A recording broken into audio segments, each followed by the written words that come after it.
Saat dia membuka matanya, dia menemukan dirinya berada di dunia yang sama sekali baru, dunia yang terasa seperti langsung keluar dari dongeng. Tidak butuh waktu lama baginya untuk menyadari bahwa tempat ini jauh tertinggal dari bumi dalam hal teknologi, tetapi ia memiliki pesonanya sendiri. Rumah tempat dia mendarat bukanlah gubuk reot, tetapi tampak seperti tempat orang berada. Bagi seorang pria yang mati karena bekerja keras hingga kelelahan dan tidak memiliki keluarga di bumi, ini adalah peningkatan besar. Yang benar-benar meyakinkannya adalah wanita yang menggendongnya, ibu bayi itu. Dia tidak hanya cantik, dia memiliki kehangatan di matanya yang bisa meluluhkan siapapun. Jika ini adalah bagaimana hidup dimulai di sini, dia pikir dia mungkin tidak akan kesulitan dengan romansa dalam waktu dekat. Sepertinya keberuntungan akhirnya memutuskan untuk memberinya jeda. 3 tahun kemudian, kaki kecilnya terhuyung-huyung hanya untuk melihat sekilas dunia di balik jendela setelah akhirnya melarikan diri dari tempat tidur bayi. Apa yang dilihatnya membuat matanya bersinar. Dunia luar tampak besar dan ajaib melalui perspektif kecilnya. Tetapi tepat ketika dia sedang menikmati semuanya, pembantu menangkapnya basah, dan petualangan singkatnya berakhir. Tidak lama kemudian, dia mulai mengumpulkan potongan-potongan informasi dan menyadari bahwa keluarganya tidak hanya kaya. Mereka sebenarnya adalah bagian dari Kadipaten Agung, cukup terkenal di seluruh kerajaan. Ternyata anak kecil ini bukanlah anak biasa. Dia adalah putra dari Adipati Agung Draunia dari kerajaan Lionheart. Pada dasarnya, bangsawan. 8 tahun kemudian, Leon meningkatkan permainannya dan mulai berlatih ilmu pedang, bermimpi untuk menjadi ksatria kerajaan. Dia tidak bisa tidak bertanya-tanya apakah hal-hal seperti ki atau aura adalah bagian dari kesepakatan itu. Mentornya, Ser Gotik, seorang ksatria suci legendaris langsung dari istana kerajaan, mengambil peran sebagai tuannya. Gotik merasa terhormat untuk melatih putra Draunia. Tetapi bagi Leon, menginjak usia 14 tahun terasa lebih seperti memasuki mimpi buruk. Gotik adalah binatang dalam kulit manusia, benar-benar tidak terpengaruh, tidak peduli seberapa keras Leon mencoba selama latihan tanding mereka. Menjadi seorang ksatria bukan hanya tentang mengayunkan pedang. Itu berarti membuktikan diri melalui pencarian dan mendapatkan gelar dengan kehormatan. Dan jika Anda bertujuan untuk menjadi ksatria suci, Anda harus dipilih oleh cawan suci itu sendiri dan meminum air suci. Sebagai pewaris Adipati Agung Draunia, Leon tidak hanya belajar bertarung. Dia harus menguasai segala sesuatu yang diperlukan untuk memimpin kadipaten suatu hari nanti juga. Satu ayunan dari Ser Gotik sudah cukup untuk membuat Leon terlempar setiap saat. Berlatih untuk menjadi ksatria suci hanya untuk memenuhi syarat sebagai penerus terasa lebih seperti hukuman. Dan lebih dari sekali, dia mendapati dirinya meminta para dewa untuk menyelamatkannya dari kekacauan ini. Meskipun dia tidak percaya padanya, pada saat dia mencapai usia 16 tahun, basah kuyup dalam badai petir dan berada di jalan, dia akhirnya menerima pencariannya untuk mendapatkan berkat Dewi. Tepat ketika dia mengambil langkah nyata pertamanya, dia melihat kobaran api di kejauhan dan mendengar teriakan minta tolong. Saat gerombolan orc menyerbu untuk menarik perhatian Dewi, tidak cukup hanya mengayunkan pedang. Anda harus membangun nama, menumpuk perbuatan baik, dan mendapatkan perhatiannya dengan cara yang sulit. Ser Gildas dipanggil ketika serangan orc tidak terkendali, dan semua orang terpojok. Dalam kekacauan itu, Leon mendapati dirinya memiliki banyak kesempatan untuk mengayunkan pedangnya. Tetap saja, dia menyerbu masuk, meneriakkan sumpah serapah pada orc jelek karena berani menyerang tanah kerajaan. Kerajaan tidak kekurangan musuh dan segalanya memanas dengan cepat. Pada saat Leon berusia 20 tahun, dia akhirnya berhadapan muka dengan Dewi Ariana, seorang wanita cantik yang bersinar yang sangat nyata. Dia memberinya sebuah pencarian untuk membuktikan kehormatan dan imannya. Dan tanpa ragu, dia menerima. Setelah bertahun-tahun mendorong dirinya hingga batasnya, Leon akhirnya mendapatkan gelar ksatria suci.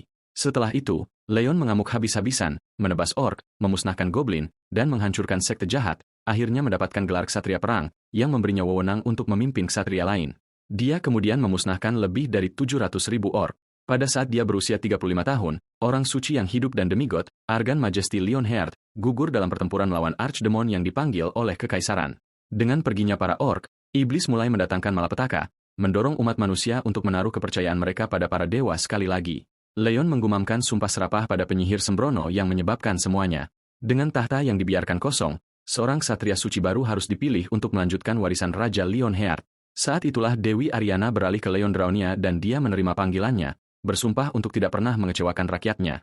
Dengan itu, Leon menerima harta suci, Lionheart, dari Dewi Ariana dan bersumpah untuk menjaga cawan suci. Begitulah dia naik menjadi Adipati Agung Draunia dan Raja Kerajaan Lionheart. Pada usia 80 tahun, dia telah melewati 3 perang brutal dengan orc, menghadapi orang bungkuk bengkok yang menjadi Archdemon, dan berurusan dengan kekacauan yang ditimbulkan oleh kekaisaran. Dengan sekolah sihir gelap kekaisaran kembali ke eksperimen bengkok, Leon menyalahkan kejatuhan mereka karena menerima sekte utara dan berpaling dari para dewa. Dia percaya semuanya dimulai ketika mereka memberikan hak kepada mereka yang dia anggap tidak layak. Marah, Leon memanggil para ksatria untuk mengangkat senjata dan mengarahkan pandangannya pada penaklukan. Pada usia 96 tahun, seorang orang gila yang mengejar keabadian memicu bunuh diri massal di ibu kota, merenggut 3 juta nyawa hanya untuk memanggil Tuan Kekacauan, Lord of Chaos. Leon, memegang pedang suci, yang masih berlumuran darah orc dari kampanye terakhir, memimpin para ksatrianya menuju kekaisaran. Pada usia 121 tahun, dunia bergetar di ambang kehancuran. Leon memberitahu Aarin untuk bangga karena ayahnya meninggal dengan hormat dan bergabung dengan para dewa di atas. Kemudian Leon mengumpulkan para ksatrianya, bertanya apakah mereka bisa mendengar musuh yang telah mencuri saudara-saudara mereka. Bahkan di tanah tandus yang tanpa harapan itu, dia menanam benih keberanian, mengingatkan mereka bahwa kehormatan masih berarti sesuatu.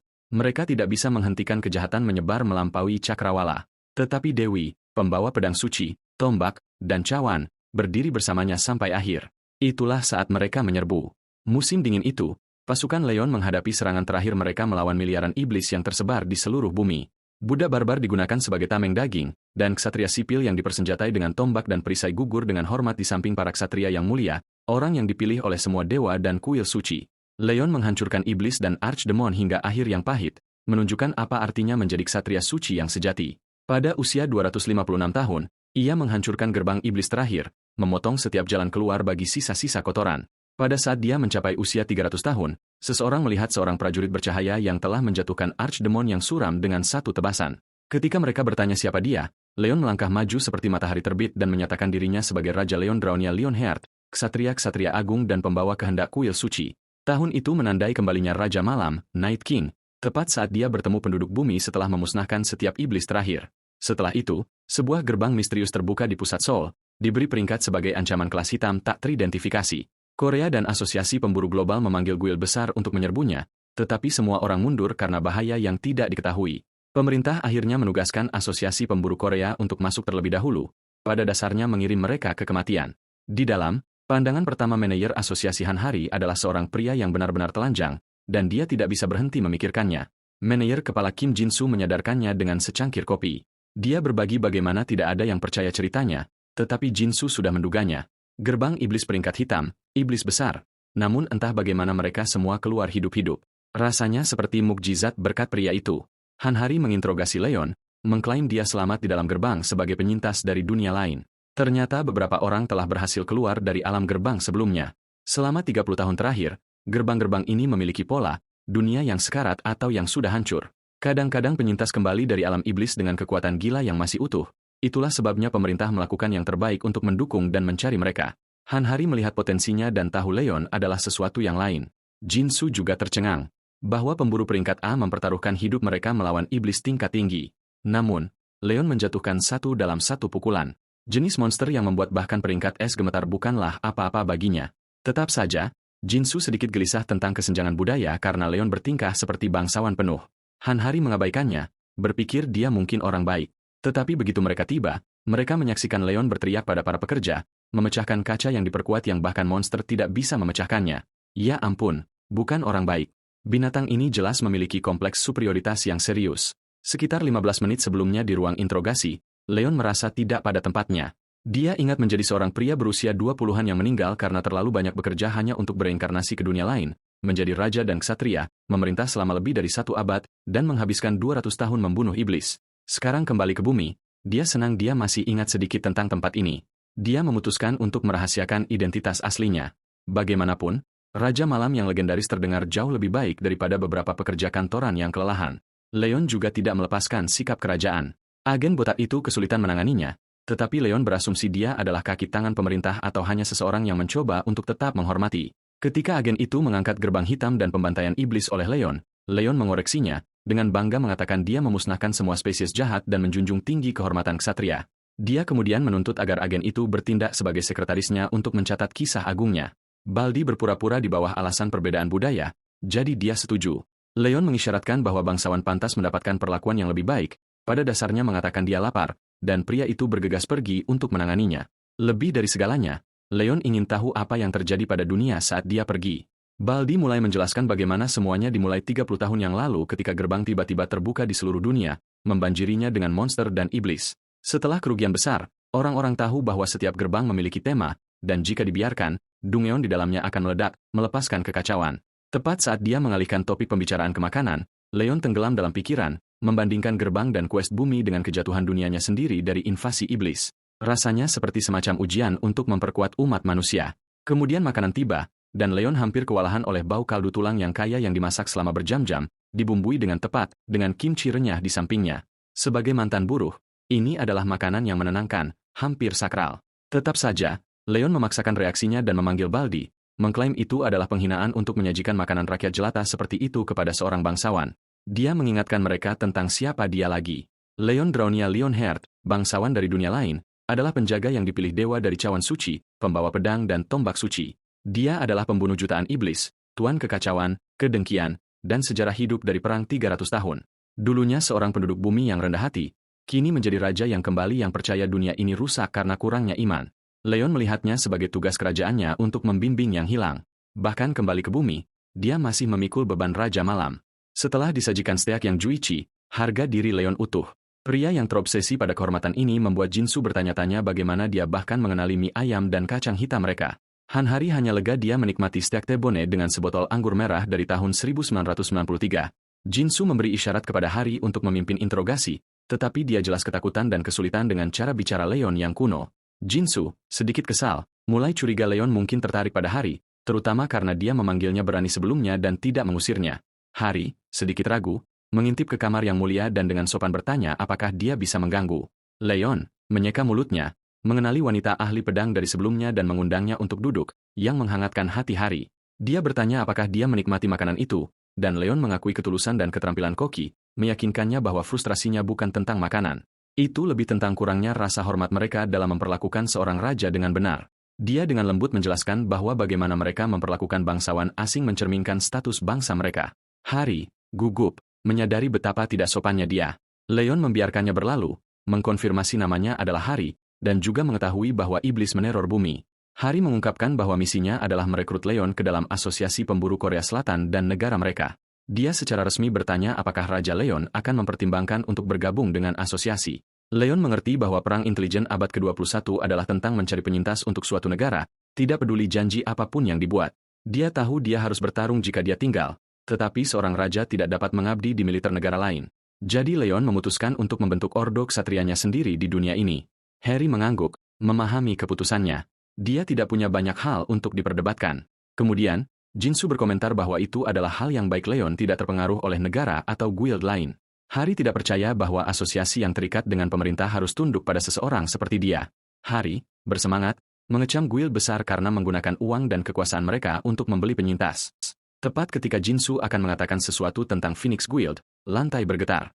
Mereka tiba-tiba menerima peringatan tentang pelarian Dungeon di Hanum Plains. Jika sebuah Dungeon pecah di dekat lumbung, wabah iblis dapat mengganggu produksi makanan.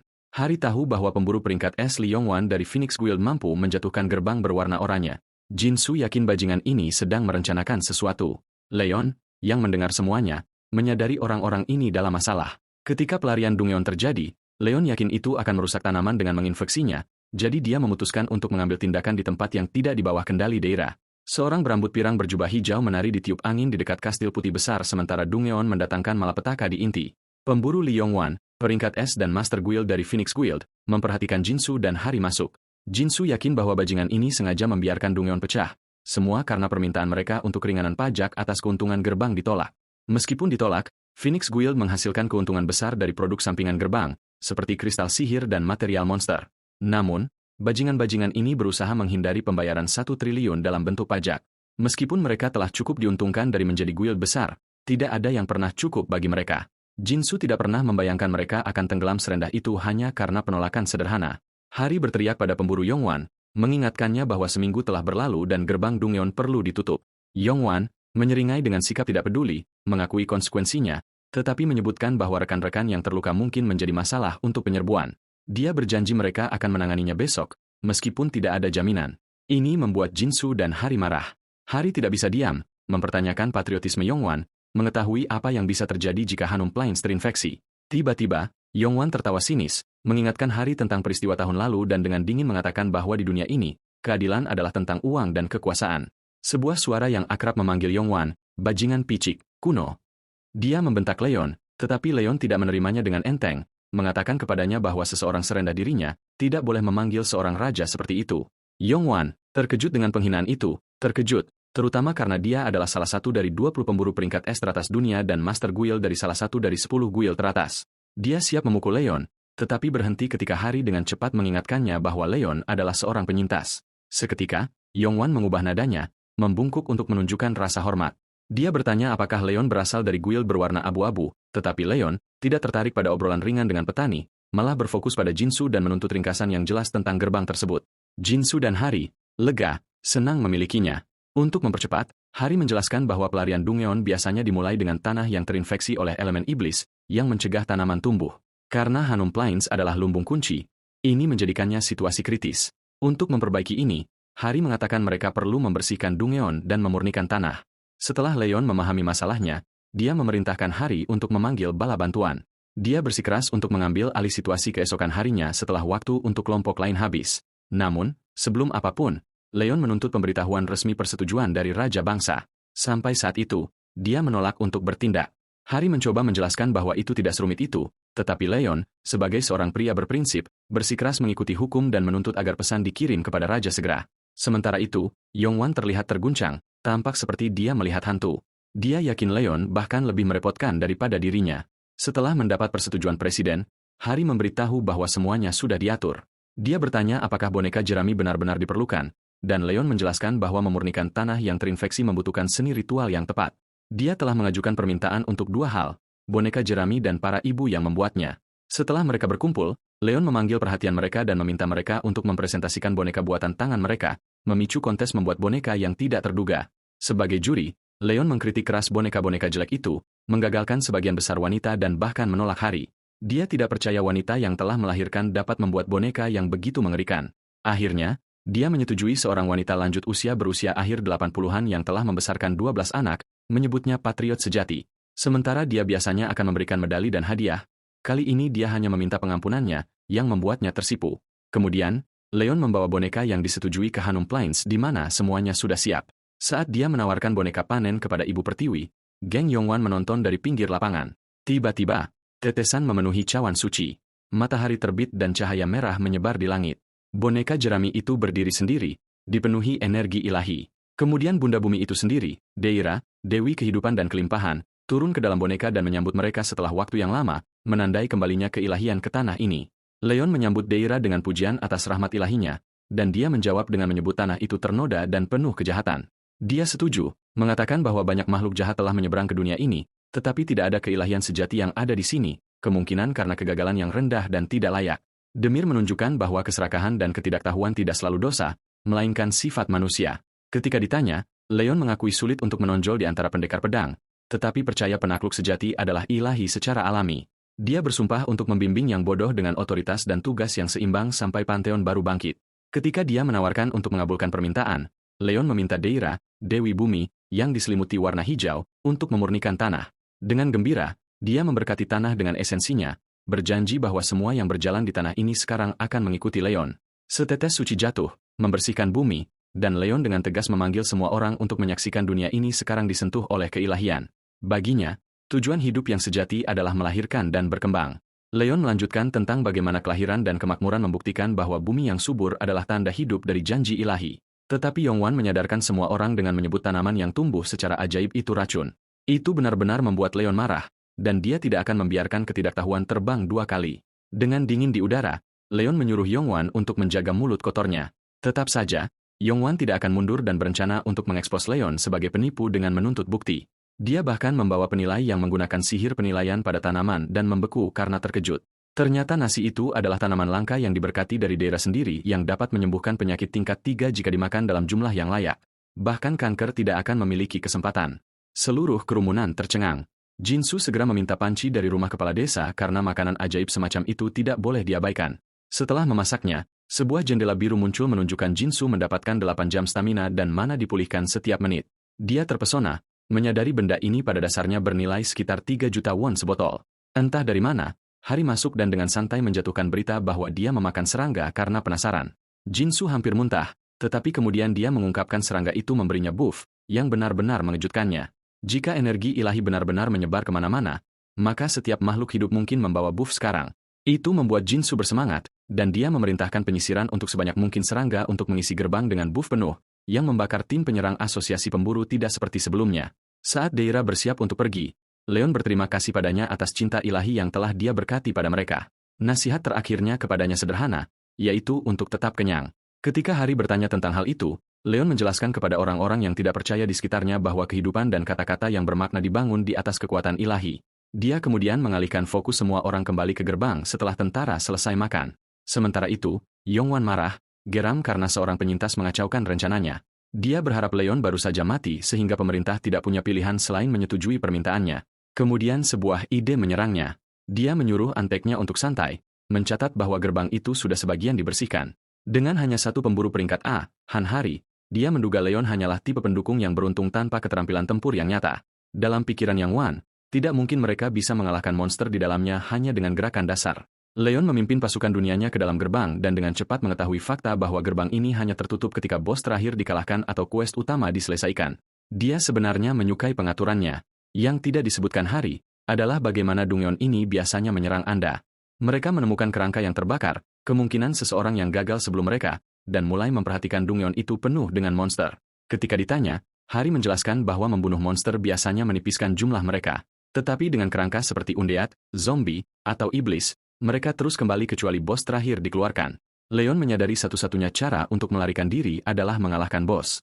Harry mencurigai seorang ahli nujum berada di balik pasukan kerangka itu. Tiba-tiba, peringatan merah memperingatkan Hari tentang pelarian Dungyeon, menetapkan batas waktu 3 jam untuk semua orang di dalamnya. Misi ini adalah untuk mengalahkan ksatria komandan Dulahan yang berbaris masuk dengan pasukannya. Para antek merasa kedinginan dan Jinsu mengutuk Yongwan karena menjebak mereka untuk gagal. Saat gelombang tentara kerangka maju, Jinsu memerintahkan semua opsi tempur diberikan kepada peringkat atas. Mashik dengan cepat melaporkan melihat sekitar 30 pemanah dan 2 penyihir dan Jinsu menugaskan penembak jitu ke jarak jauh dan shielder untuk menahan garis depan. Pertempuran menyeramkan meletus menjadi bentrokan pedang saat mereka melawan pasukan undead. Jinsu menemukan kekuatan mereka mengejutkan, berpikir gerbang oranye dibangun secara berbeda, tetapi masih dapat dikelola untuk peringkat B seperti dia. Kemudian matanya mengunci pada 2 penyihir kerangka yang merapal mantra tingkat lanjut. Jinsu bergegas untuk mendapatkan perhatian mereka dengan cepat, tetapi penyihir menyeramkan menembakkan serangan mereka. Meskipun demikian, Jinsu keluar dari sana dengan hampir tidak terluka berkat perlengkapan yang mahal. Tepat saat asap menghilang, bos terakhir, Dulahan, membuat pintu masuk yang badas di atas kudanya, membuat Jinsu lengah. Satu pukulan dan Jinsu terbanting langsung ke dinding. Hari menjadi khawatir dan anteknya berpikir ini adalah waktu terbaik untuk memanggil pasukan cadangan untuk meminta bantuan. Jinsu melihat pedang besar mengambil kecepatan di tangan Dulahan. Setelah menyadari betapa buruknya situasinya, Hari mencari bantuan dari Raja Leon Heart, pria yang sama yang pernah mengalahkan iblis besar. Leon, sang raja itu, merasa pertarungan kecil semacam ini terlalu rendah baginya. Sebaliknya, ia menyuruh Hari untuk mendapatkan kehormatannya, mengatakan sungguh menyedihkan jika menyuruhnya berurusan dengan setumpuk tulang atau berharap Dewi turun tangan. Hal itu jelas menyinggung perasaannya. Dan karena waktu hampir habis, Hari melihat bahwa Leon jelas lebih tertarik pada Dulahan daripada yang lain. Tanpa ragu, Hari mencengkeram pedangnya dan mengerahkan segalanya untuk mengalahkan bos dan mengakhiri pertarungan ini. Di saat yang sama, ia memerintahkan tim yang tersisa untuk mendukung Jinsu dan yang lainnya. Ia menyerbu masuk, melompat ke arah bos untuk serangan yang menentukan, tetapi Dulahan dengan mudah memblokir serangannya. Hari berencana memisahkan Dulahan dari kerumunan dengan segala cara. Dalam sekejap, Dulahan melemparkan kepalanya untuk menghalangi pandangan Hari, membuatnya lengah dan membantingnya ke dinding. Untungnya, Hari berhasil memisahkan Dulahan dengan paksa. Dengan Dulahan menjauh dari jalannya, Hari memanfaatkan kekuatan mentahnya, mengklaim kekuatannya terlalu besar untuk ditangani. Ia membakar bos hingga hangus dan bersiap untuk pukulan terakhir. Yakin itu akan menyelesaikan pekerjaan. Tetapi Dulahan memblokirnya dengan sisi tumpul pedangnya. Dan itu berita buruk bagi Hari, yang hampir saja ditebas oleh pedang besar raksasa itu. Tepat saat itu, Leon, yang jelas-jelas terkesan dengan keterampilan pedang Dulahan, bertepuk tangan untuk pertarungan satu tangannya. Ia yakin pria ini pasti dulunya adalah kesatria bangsawan dan bahkan meminta maaf karena salah mengira dia hanyalah mayat hidup biasa. Dengan itu, Leon melontarkan tantangan untuk duel yang pantas di antara para kesatria. Langkah berani itu membekukan kekacauan, dan yang mengejutkan semua orang, Dulahan benar-benar menerimanya. Setelah tantangan lisan itu, Dulahan turun dari kudanya, dan Leon menyambutnya sebagai kesatria kehormatan. Leon menyadari bahwa dia lebih merupakan pria pedang ganda, jadi dia menuntut pertarungan yang layak menggunakan kedua bilah pedang alih-alih bertahan dengan pertarungan satu tangan. Dulahan tetap diam, tidak menanggapi. Leon dengan santai menghunus pedangnya ketika Hari akhirnya mengakui bahwa kesatria itu tidak akan mati kecuali kepalanya dipenggal. Leon mengabaikannya seolah itu bukan masalah besar, membuat Hari bingung dan bertanya-tanya rencana macam apa yang ia miliki untuk menang tanpa mengikuti aturan kunci itu. Leon, seorang pria berprinsip, menyatakan bahwa kehormatan seorang kesatria yang akan menentukan pemenang di sini. Setelah melangkah ke arena, ia memperkenalkan dirinya sebagai kesatria pertama dari Dewi Cahaya dan Keadilan, Archduke of Draunia, dan Raja Berhati Singa dari Lionheart, secara resmi merestui duel tersebut. Dullahan melewati formalitas dan langsung terjun ke pertempuran. Dengan nyaris tanpa bergerak, Leon memblokir serangannya satu tangan seolah bukan apa-apa, menyebabkan Dullahan kehilangan keseimbangan. Dengan satu pukulan, Leon melemparnya ke samping. Dullahan mencoba serangan cepat dari jarak dekat, tetapi Leon membaca langkahnya seperti buku dan langsung membalas, mengejutkan semua orang. Hari terperangah, dan Jinsu bertanya apakah ia mengerti apa yang terjadi. Hanya Hari yang tampaknya memahami alur pertarungan. Leon menggeser beban dengan mengikatkan pelindung pedang tepat saat bilah pedang bersentuhan, diikuti dengan crosscut sempurna yang bahkan tidak akan berani dicoba oleh kebanyakan orang. Sudah lama sekali sejak Dullahan menghadapi kesatria sejati dalam duel yang layak. Dan meskipun ia tahu ini mungkin hanya tipuan untuk menghindari kekacauan lebih lanjut, ia tidak bisa menahan diri untuk mengagumi postur Leon yang tegak dan penampilan seorang prajurit berpengalaman yang telah melihat pertempuran yang tak terhitung jumlahnya. Leon bersiap untuk menerima pukulan berikutnya, tetapi akhirnya memblokir dan menjatuhkan Dullahan untuk ketiga kalinya. Ia dengan tenang bertanya apakah Dullahan masih ingin melanjutkan sementara Dullahan melihatnya sebagai citra sejati dari kesatria bangsawan. Jauh di lubuk hatinya, ia menolak menggunakan nekromansi melawan raja para kesatria. Satu-satunya hal yang terlintas di benaknya adalah keinginan untuk melawan pria ini dengan cara ksatria yang pantas tanpa jalan pintas. Entah di mana, Dullahan telah lupa bagaimana menghadapi kesatria sejati, seperti pada masa ketika ia menjelajahi dunia dengan kehormatan. Pada serangan ke-10, pedang Dullahan terlepas ke udara, dan Leon dengan tenang mengakui ketepatan tekniknya. Ia bertanya apakah Dullahan mengingat kehidupan masa lalunya, dan Dullahan merasa gembira, merasa kesatria ini baru saja mengingatkannya pada hari-harinya yang pernah mulia. Setelah pertempuran yang tak terhitung jumlahnya yang dilakukan tanpa kehormatan, mengakhiri perjalanan terkutuknya seperti ini terasa benar. Leon tersenyum, bangga melihat kesatria yang jatuh itu mendapatkan kembali martabatnya. Dengan Dullahan berlutut, Leon diam-diam berdoa agar jiwanya beristirahat atau agar Dewi Cahaya menuntunnya ke surga. Ia berharap mereka bertemu lagi suatu hari nanti di balai perjamuan para dewa. Saat Dullahan memudar, wajah manusianya terlihat akhirnya damai. Di luar gerbang, Jinsu terkejut bahwa Leon menepati janjinya dan mengakhirinya dengan duel. Semua orang, termasuk Hari, terguncang oleh kekuatan ilahi yang memusnahkan mayat hidup itu dengan begitu bersih. Hari tahu Leon bisa menyelesaikannya lebih awal dengan satu pukulan, tetapi Leon menjelaskan Dullahan akan mati sebagai nekromancer. Sebaliknya, ia membiarkannya pergi sebagai kesatria karena kehormatan berasal dari tindakan, dan tindakan lahir dari kemauan. Dengan itu, Leon pergi untuk mengklaim hadiahnya, tetapi hanya menemukan pedang dan jubah Dullahan. Jinsu hampir pingsan ketika Leon menghancurkan jarahan kristal itu, tetapi Leon mengabaikannya, mengatakan itu tidak lebih dari mesin kekacauan. Gerbang Hanim secara resmi telah dibersihkan. Wajah Hari adalah gambaran nyata dari kengerian dengan kantung mata yang dalam, menandai hari keempat Leon di bumi. Begitu banyak yang telah terjadi dan Hari benar-benar terkuras. Pertama datang masalah pajak di mana Leon menolak membayar satu koin pun dari jarahannya, bahkan melalui batu mana. Mengklaim status kerajaannya, ia merasa di bawahnya untuk menghitung koin seperti rakyat jelata. Di tengah kekacauan, Hari menyadari peningkatan tiba-tiba dalam pengikut baru. Setelah kekuatan ilahi Leon memberkati tanah itu, ketika para pengikut bertanya tentang persepuluhan, Leon dengan santai menyatakannya sebesar 90% dari panen mereka. Itu menghantam mereka seperti batu bata karena biaya hidup dan pajak sudah sangat tinggi. Tetapi Leon mengabaikannya, bertanya mengapa pengikut sejati Dewi harus khawatir kelaparan. Ia berjanji bahwa guildnya akan mengurus makanan, kesejahteraan, dan semua biaya hidup. Kemudian Hari menjatuhkan bom bahwa beras yang diberkati Leon memiliki nilai taksiran yang sangat tinggi. 80 kilo harganya sekitar 1.500.000.000 won. Tiba-tiba, semua orang mulai menghitung dan menyadari mereka masih akan menghemat banyak, bahkan setelah menyerahkan 90%. Sama seperti itu, keyakinan mereka disegel. Hari segera menyadari situasi tempat tinggal Leon benar-benar berantakan. Pria itu marah besar karena tidak ada satupun karya seni di kamarnya dan segera menuntut tempat tidur mewah, pelayan panggilan, dan karya seni yang bisa ia kagumi setiap saat. Hampir menangis, Hari menghabiskan sepanjang malam menelepon setiap hotel bintang 5 sampai jam 2 pagi hanya untuk menyewakan suite yang layak untuknya. Karena sudah putus asa, ia memohon padanya untuk tidur saja. Akhirnya, mereka mencapai kesepakatan untuk menggantung lukisan atau keramik. Itu membawa kita pada saat ini di mana Hari memasuki kamarnya untuk menyajikan sarapan atas izinnya. Leon menyuruhnya untuk makan juga, karena melewatkan makan tidak dapat diterima. Hari mendambakan sandwich, dan sejenak, ia berpikir mereka akan berbagi makanan, tetapi tidak. Leon dengan cepat menutupnya, mengingatkannya bahwa raja dan rakyat jelata tidak makan bersama dimanapun. Pupus sudah harapan itu.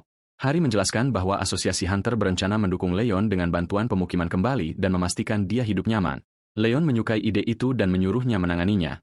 Mengenai jarahan, ia mempercayai Hari, tetapi bersikeras untuk menyimpan jubah itu. Ketika mereka tiba, Hari memilih tempat yang nyaman di dekat Asosiasi Hunter yang bahkan memiliki helipad. Entah dari mana, seorang asing tiba-tiba menyapa asisten manajer Han Hari, meskipun seluruh hal itu seharusnya sangat rahasia. Pria itu memperkenalkan dirinya sebagai Park Jong-chen, Direktur Du Jong's Food of the Future. Hari terkejut bahwa Du Jong Group, salah satu chaebol top di negara itu, telah menunggu mereka. Jong-chen dengan cepat mengenali Leon sebagai survivor, penyintas, yang mengonfirmasi kecurigaan Hari.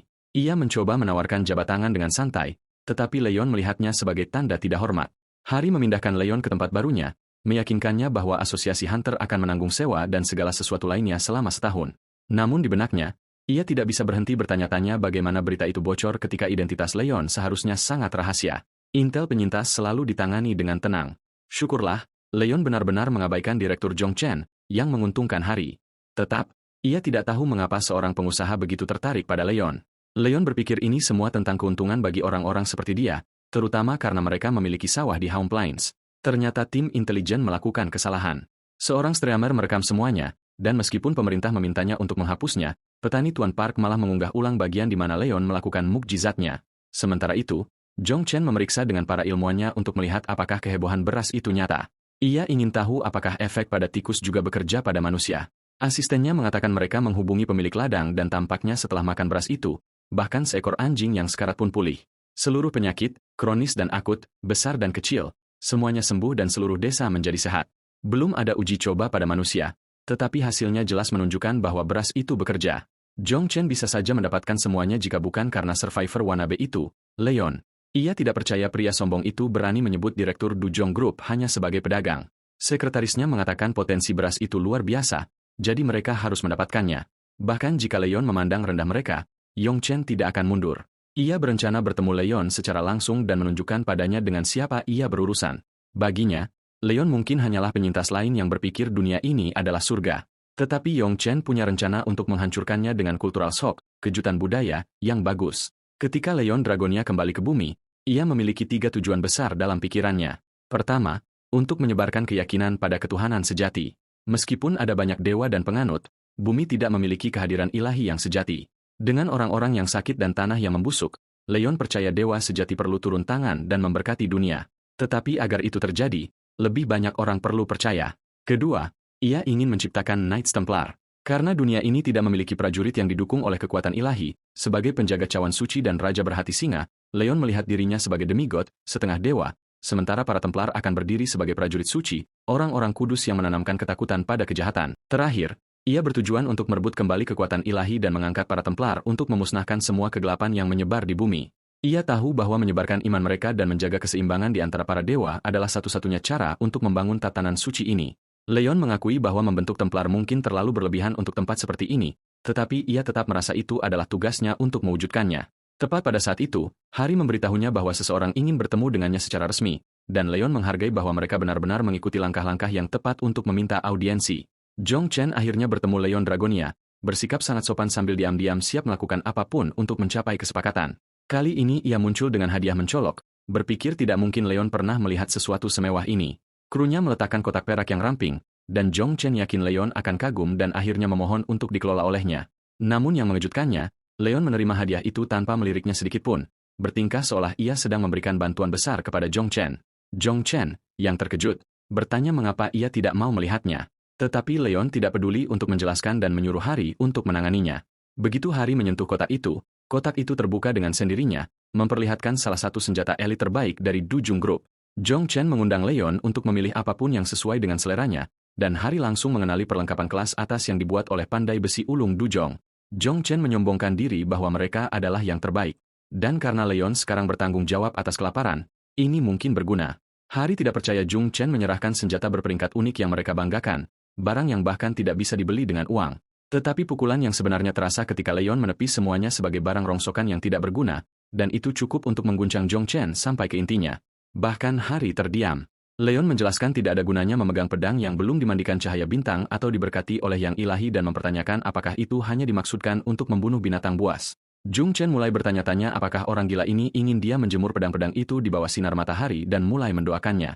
Leon menyebutnya tidak beriman, mengatakan orang-orang seperti dia suka memamerkan barang rongsokan mengkilap mereka di mana-mana. Jung Chen berpikir dia bisa mencobanya, tetapi jauh di lubuk hatinya dia tahu pedang-pedang itu hanya bagus untuk mengiris ayam atau daging sapi. Tepat pada saat itu, Leon menarik pedangnya sendiri langsung dari portal seperti sedang melakukan pertunjukan sulap.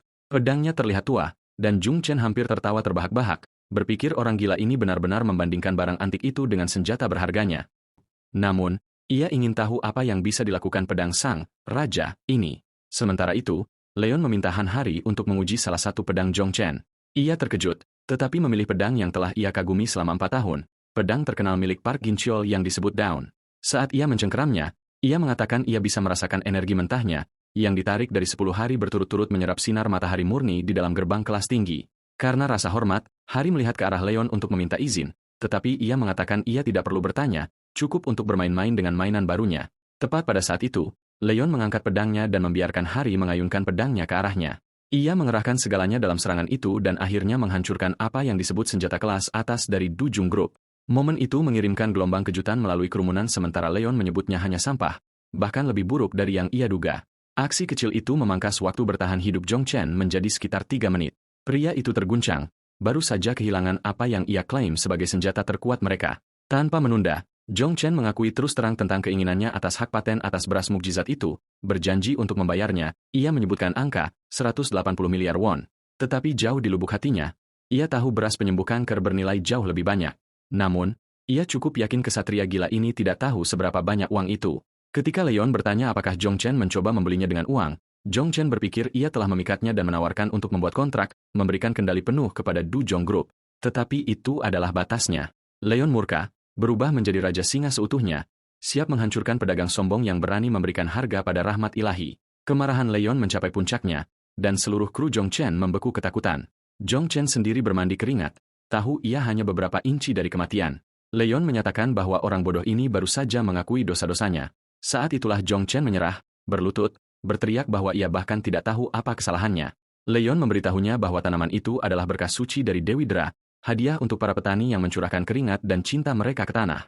Itu bukanlah sesuatu yang bisa dibeli dengan uang. Hanya hati yang bersyukur dan iman sejati yang bisa menerimanya. Leon kemudian mencela pria serakah itu, bertanya mengapa ia menginginkan berkah ilahi padahal ia bahkan tidak percaya pada Dewi. Saat Jung Chen kehilangan setiap sedikit kebanggaan, Hari turun tangan, mengingatkan Leon bahwa meskipun pria ini menyebalkan, ia masih merupakan tokoh penting. Tetapi Leon sama sekali tidak peduli. Kemudian ia bertanya apakah tugas yang ia berikan pada Hari sudah selesai. Hari mengatakan asosiasi telah membuat panggilan dan bertanya-tanya apakah ia akan mengikuti tes juga, karena itu akan mempermudah segalanya. Leon tidak percaya perempuan bodoh ini ingin seorang raja mengikuti tes. Ketika ditanya, ia menjelaskan bahwa ia ada di sini untuk merekrut dan menguji prajurit sejati. Yang bisa Hari lakukan saat ini hanyalah menahan air mata. Kemudian, Daung yang tidak terafiliasi dan berperingkat D, menyadari Kim Do-han juga muncul untuk tes tahun ini. Do-han dengan santai bertanya apakah Daung pikir ia punya kesempatan untuk naik peringkat, dan Daung mengatakan ia hanya akan memberikan yang terbaik. Do-han menyarankan mereka untuk bekerja sama. Merasa sedih, Daung tahu bahkan orang-orang yang paling tidak berbakat pun telah beralih untuk menggiling Dungeon peringkat C. Sementara ia telah terjebak di peringkat D selama lebih dari 10 tahun, Do-han tetap mengagumi dedikasinya dan mengatakan ia akan menjadi Ach alami di divisi pertambangan. Meskipun terdengar menggoda, Daung belum siap untuk berhenti. Uang dari Dungeon membantu menutupi utang keluarganya, dan ia tidak bisa pergi begitu saja. Tiba-tiba, mereka melihat Leon terlihat seperti bangsawan dari fantasi Eropa, meskipun ia juga bisa saja bangkrut. Do-han mencoba memulai percakapan, tetapi Leon seketika menghentikannya, mengingatkan si petani akan tempatnya, membuat Do-han tertegun. Ia menyalahkan kesalahpahaman itu pada bahasa Koreanya dan Daung dengan canggung ikut bermain. Ketika Leon melirik Daung, sesuatu tentang hal itu mengguncangnya sampai ke inti. Seolah-olah hanya berdiri di dekat Leon menghancurkannya dengan tekanan buta yang berat.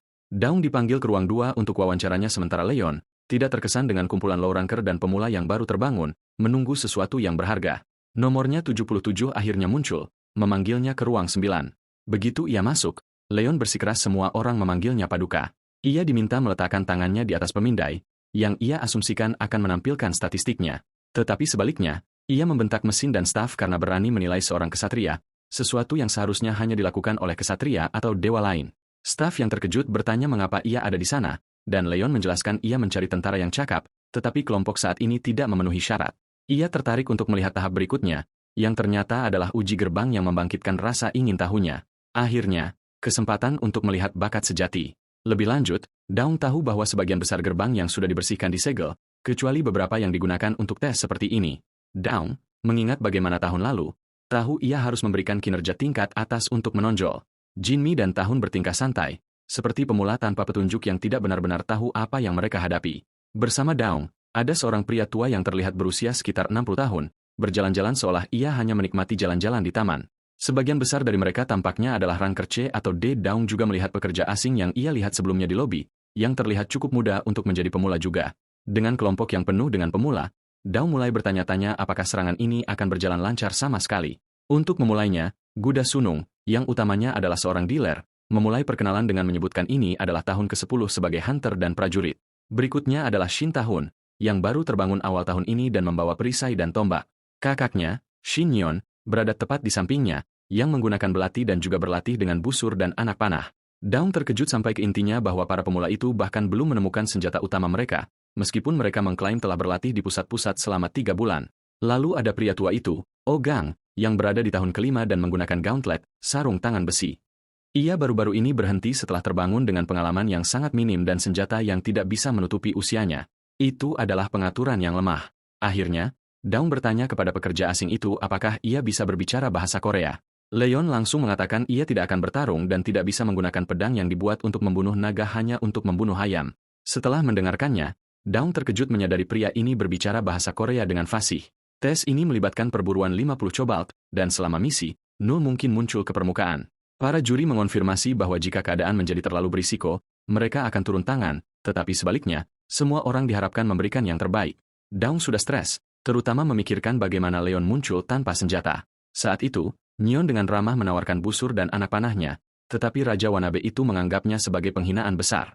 Bahkan ketika ia mengatakan ia bisa mengembalikannya setelahnya, Leon marah besar, berteriak bahwa senjata jarak jauh mencemarkan kehormatan seorang kesatria dan hanya untuk pengecut. Tanpa pikir panjang, ia melempar busur itu dengan amarah penuh. Kembali ke masa kini, Daung adalah orang yang sangat gugup. Yakin tes ini menuju bencana, ia menyarankan tempat yang menurutnya ideal untuk berburu cobalt, dan kelompok itu menyerahkan kepemimpinan kepadanya, mengikuti rencananya tanpa keluhan. Tahun juga menunjukkan bahwa di tepi medan, ada permukiman yang bisa memiliki banyak Null. Daung tidak berpikir tim mereka dilengkapi untuk pertarungan semacam itu karena kelompok kecil seperti mereka bisa dengan mudah terkepung. Jadi, sebagai gantinya, ia memutuskan untuk membawa mereka ke beberapa persembunyian gua di mana mereka bisa mengusir cobalt dengan menyalakan daun dan rumput. Ia melihatnya sebagai cara mudah untuk mengalahkan mereka. Tahun memuji pengalamannya dan Daung merasakan dorongan kepercayaan diri yang aneh, mengingat semua panduan yang ia baca dan pelatihan yang ia lakukan, memimpikan hari ia akan memasuki gerbang peringkat atas. Tetapi pada kenyataannya, ini masih yang pertama baginya dan ia tahu ia harus naik peringkat kali ini karena peringkat D tidak cukup. Tiba-tiba, Daung memperhatikan Tahun gemetar seperti daun dan melihat sepasang cobalt merayap ke pintu masuk gua. Tanpa pikir panjang, ia melangkah maju dan menyuruh Tahun untuk memblokir dengan perisainya. Satu pukulan bersih dan Tahun mulai merasa bersemangat, berpikir ia benar-benar bisa mengalahkan monster bodoh ini. Ternyata ia pandai memblokir serangan langsung, tetapi pria itu menjadi sedikit terlalu percaya diri dan tidak melihat cobalt melompat tepat ke arahnya. Ia hanya beberapa detik lagi dari wajahnya dicabik-cabik oleh gigi-gigi jahat itu. Daung dengan cepat berteriak kepada semua orang bahwa cobalt ini cepat dan sulit ditangani. Sementara itu, pria tua dan yang lainnya menangani semuanya seperti profesional, menjatuhkan cobalt satu demi satu, yang membantu Daung sedikit tenang. Setelah beberapa yang terakhir dibersihkan, Daung memberikan pujian kepada tim dan Tahun meminta maaf karena membuat kekacauan. Daung membiarkannya berlalu karena Nyon menjatuhkan 2 sendirian dan tidak ada yang terluka berkat pria tua itu. Meskipun pria itu cukup gugup di awal, hal-hal berjalan jauh lebih baik dari yang diperkirakan. Yah, semuanya kecuali pria asing yang memiliki kompleksitas bangsawan itu. Jadi, Daung akhirnya memanggil Leon, bertanya mengapa ia tidak mengangkat jari. Hakim dengan canggung mengatakan ia akan mencatatnya dalam catatan, yang hanya membuat semua orang kesal. Tetapi mereka memutuskan untuk terus maju dan segera sampai ke gua. Begitu mereka tiba, Daung tetap pada rencananya dan menyuruh kelompok itu menyalakan api untuk memulainya. Tetapi kemudian Leon memancingnya dengan bertanya apakah itu benar-benar yang terbaik yang ia miliki, yang sangat banyak datang dari seseorang yang belum melakukan apa-apa. Daung membela strateginya, mengatakan ia telah menggunakannya 3 kali sebelumnya, dan itu selalu berhasil. Leon tidak percaya, mempertanyakan mengapa ia mengandalkan pengalaman yang begitu sedikit. Hal itu membuat Daung sangat marah hingga urat di dahinya hampir meledak saat ia memicu api. Setelah jebakan dipasang, Daung memperingatkan semua orang bahwa cobalt akan datang dan menyuruh mereka mengambil posisi. Seperti yang diharapkan, Cobalt menyerbu masuk seperti binatang buas, dan para hunter melepaskan serangan mereka sekaligus. Daung merasa seperti seorang jenius, berpikir rencananya tidak akan gagal, dan bahwa di antara Cobalt-Cobalt ini dan beberapa nul yang akan mereka robohkan di dataran, mereka akan menyelesaikan tes dengan mudah. Tetapi tepat ketika ia mulai merasa baik, geraman dalam memotong kekacauan. Itu datang dari Kapten Null, yang ternyata adalah bos gerbang ini dan jauh lebih kuat dari peringkat C. Monster itu mengunci mata dengan Daung dan ia mungkin hampir mengompol.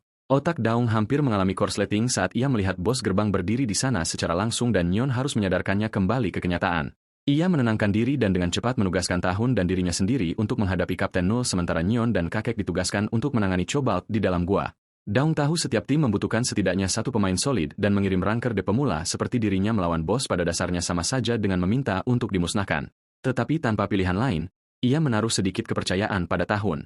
Meskipun pria itu jelas tidak dibuat untuk pertarungan semacam ini, saat mereka menghadapi binatang itu, Tahun membeku ketakutan, praktis gemetar, dan Daung berteriak padanya untuk mengendalikan diri. Meskipun ia mengerti, makhluk di depan mereka adalah mimpi buruk murni. Daung mulai panik, berpikir Tahun benar-benar hilang akal dan bahkan tidak akan bisa mengangkat perisainya tepat waktu. Tepat pada saat itu, Tahun tersandung dan jatuh ke tanah, terlihat seperti ia akan menjadi santapan Cobalt. Sementara itu, salah satu juri diam-diam bertanya-tanya kapan Leon akhirnya akan turun tangan. Tanpa membuang waktu sedetik pun, Desau merebut perisai dan menyerbu lurus ke arah bos, berteriak pada Tahun untuk mundur. Tepat saat monster itu akan menghancurkan Tahun, Daung memblokir serangan itu, menggunakan setiap ons kekuatan di perisainya. Pukulan itu mengguncangnya, dan monster itu terlihat semakin marah. Serangan lain datang dengan cepat, dan Daung tidak yakin apakah dia bisa memblokirnya lagi, atau apakah disinilah semuanya berakhir. Dia yakin mereka mungkin punya kesempatan jika Tahun tidak melakukan kesalahan fatal. Sekarang kematian terasa terlalu dekat. Tapi entah dari mana, Leon muncul seperti tamu tak diundang, menangkap pedang Kapten Null itu di antara dua jarinya seolah itu bukan apa-apa dan dengan santai menyuruh Desung untuk mencoba lagi karena langkah pertamanya lumayan. Daung terdiam, terpaku oleh pemandangan pria asing ini menghentikan monster tingkat tinggi dengan tangan kosong. Leon dengan tenang menyuruhnya untuk mengangkat perisainya dan bertarung lagi dengan Kapten Null. Dia bahkan mempertanyakan mengapa Desung tidak bisa mengalahkannya lagi jika dia berhasil bertahan pertama kali. Desau benar-benar terlempar oleh semua ini. Leon menyuruh Daung sekali lagi untuk bangun, memblokir serangan Cobalt, dan membalas. Daisong mencoba mengingatkan pria gila ini bahwa mereka berada dalam bahaya besar. Tapi Leon jelas bukan tipe yang mengulang kata-katanya. Dia bukan tipe yang menerima jawaban tidak, dan mengabaikannya setelah menyaksikan apa yang bisa dia lakukan sama saja dengan mencari masalah. Leon mengatakan seorang Templar mewariskan ajaran kepada prajurit kaki dasar adalah hal yang langka, dan Desau ditinggalkan bertanya-tanya sudah berapa generasi hal semacam itu terjadi. Satu hal yang Desau tahu pasti adalah bahwa tetap hidup adalah prioritas nomor satu. Tiba-tiba, Cobalt itu menggeram pada Leon dan dia mulai berpikir kelinci bodoh ini benar-benar punya keinginan untuk mati atau semacamnya. Leon menatap tajam makhluk jelek itu dan ia mulai gemetar seperti Daun. Pertarungan kembali pecah dan Daung memperhatikan bagaimana kekuatannya cukup untuk menarik perisainya. Leon berteriak pada Daung karena menggunakan perisai pada lawan yang jauh lebih kuat darinya. Leon menyuruhnya untuk berhenti hanya bertahan dan sebaliknya mencari celah, memperingatkan bahwa makhluk itu bukanlah berandalan tanpa pikiran, melainkan monster yang belajar saat bertarung. Saat Daisong masih mencoba mencari cara untuk menghadapinya, Leon tiba-tiba menendang lututnya dan berteriak padanya untuk jangan pernah mengalihkan pandangan dari musuh. Momen itu menyadarkan Daong dan dia menyadari betapa dekatnya dia dengan kematian. Jika dia menerima pukulan terakhir itu secara langsung, dia pasti sudah tamat. Leon terus mendorongnya untuk memanfaatkan potensinya, yang sejujurnya membuat Desau ketakutan. Dia selalu melihat dirinya sebagai dang yang gagal dengan nol keterampilan atau bakat. Dia tidak percaya pada seluruh pembicaraan potensi seolah itu akan muncul begitu saja karena dikatakan oleh orang aneh. Namun, sesuatu bergeser di dalam dirinya. Dia mulai merasakan percikan aneh ini seolah mungkin dia benar-benar bisa melawan monster ini. Dan tepat ketika makhluk itu menerjang untuk menyerang, Desung tidak gentar. Dia percaya bahkan untuk sedetik pun bahwa dia bisa berhasil. Dia mengerahkan segalanya untuk memblokir pukulan itu. Dan entah bagaimana berhasil. Bahkan dia terkejut bahwa dia berhasil menembus seperti itu, tetapi terlalu cepat untuk merayakan karena tepat setelah itu, Cobalt itu menampar wajah Daisong dan melemparnya seperti sampah. Leon menghela napas dan mempertanyakan mengapa Daisong masih tidak bisa melihat gambaran yang lebih besar, menunjukkan bahwa dia masih terjebak di peringkat D bahkan setelah sekian lama. Kemudian Leon menjatuhkan sebuah bom kebenaran kecil, mengatakan dia tidak pernah percaya sedetik pun bahwa seseorang seperti dia hanyalah tentara bayaran biasa. Sementara itu, pria bertopi itu akhirnya menampakkan dirinya dengan melepas topengnya. Ternyata, dia sebenarnya adalah Presiden Asosiasi Pemburu Korea, Oh Kang-yuk. Dia mengakui semuanya terasa agak sia-sia pada akhirnya. Kang-yuk bertanya pada Leon apakah dia menemukan apa yang dia cari di sana, dan Leon mengatakan setidaknya dia mengincar satu calon prajurit potensial. Kang Yuk tampak sedikit gelisah, bertanya-tanya apakah Leon berencana untuk berburu di luar negeri, terutama setelah melihatnya dengan santai menghancurkan bos peringkat C seolah itu bukan apa-apa. Tapi Leon mengoreksinya, mengatakan bahwa makhluk itu bahkan tidak layak disebut mainan. Kemudian Kang Yuk beralih dan menawarkan untuk mendukung Leon jika dia ingin mendirikan guildnya sendiri. Dia menunjukkan bahwa jika Leon berencana membangun sesuatu dari nol, menjadi terkenal adalah cara tercepat untuk mewujudkannya. Dan di zaman sekarang ini, tidak banyak jalan pintas menuju ketenaran. Saat itulah Kung Hyuk mengungkit gerbang merah yang terbuka di Cheongju setelah serangan gagal total. Itu telah dibiarkan tidak jelas selama lebih dari setahun sekarang. Di dalam gerbang itu terdapat Jewel of Wisdom, permata kebijaksanaan. Tetapi untuk mencapainya atau menghancurkannya, seseorang harus menghadapi bos gerbang merah, ya Getspinner. Di gerbang Cheongju Sports Complex, tim pertama dari Guild KPPP memulai serangan mereka. Hyong dan krunya menemukan peradaban modern yang terlihat jauh lebih maju daripada apapun di bumi. Salah satu gadis berpikir itu sebenarnya terlihat cukup keren. Dengan semua pembicaraan tentang fantasi dan dunia gumam, Guildmaster Hyong berpikir tidak terlalu gila untuk percaya dunia futuristik juga bisa ada. Salah satu anak buahnya bahkan mengatakan rasanya seperti sesuatu dari Cyberpunk. Setelah memikirkannya, Hyong memutuskan mereka mungkin harus meninjau kembali rencana itu, dimulai dengan cara mereka mengatur party.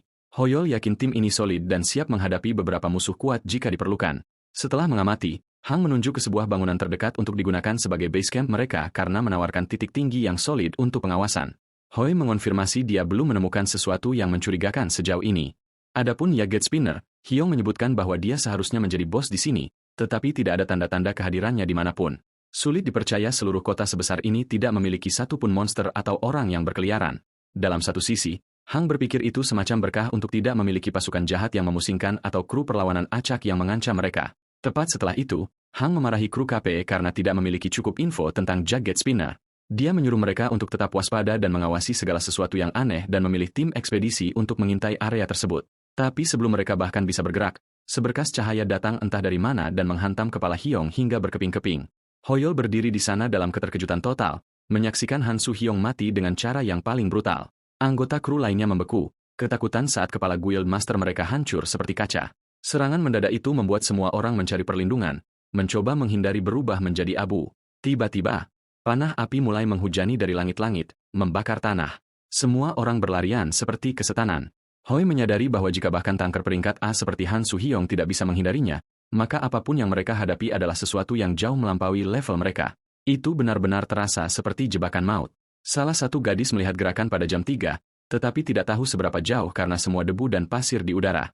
Ho Yan, wakil Guild Master KP, melangkah maju dan menyerukan mundur sebelum seluruh tempat runtuh. Adapun tubuh Hang, Hoi mengatakan mereka akan kembali untuk mengambilnya nanti setelah berkumpul kembali karena ada sesuatu tentang tempat ini yang terasa sangat salah.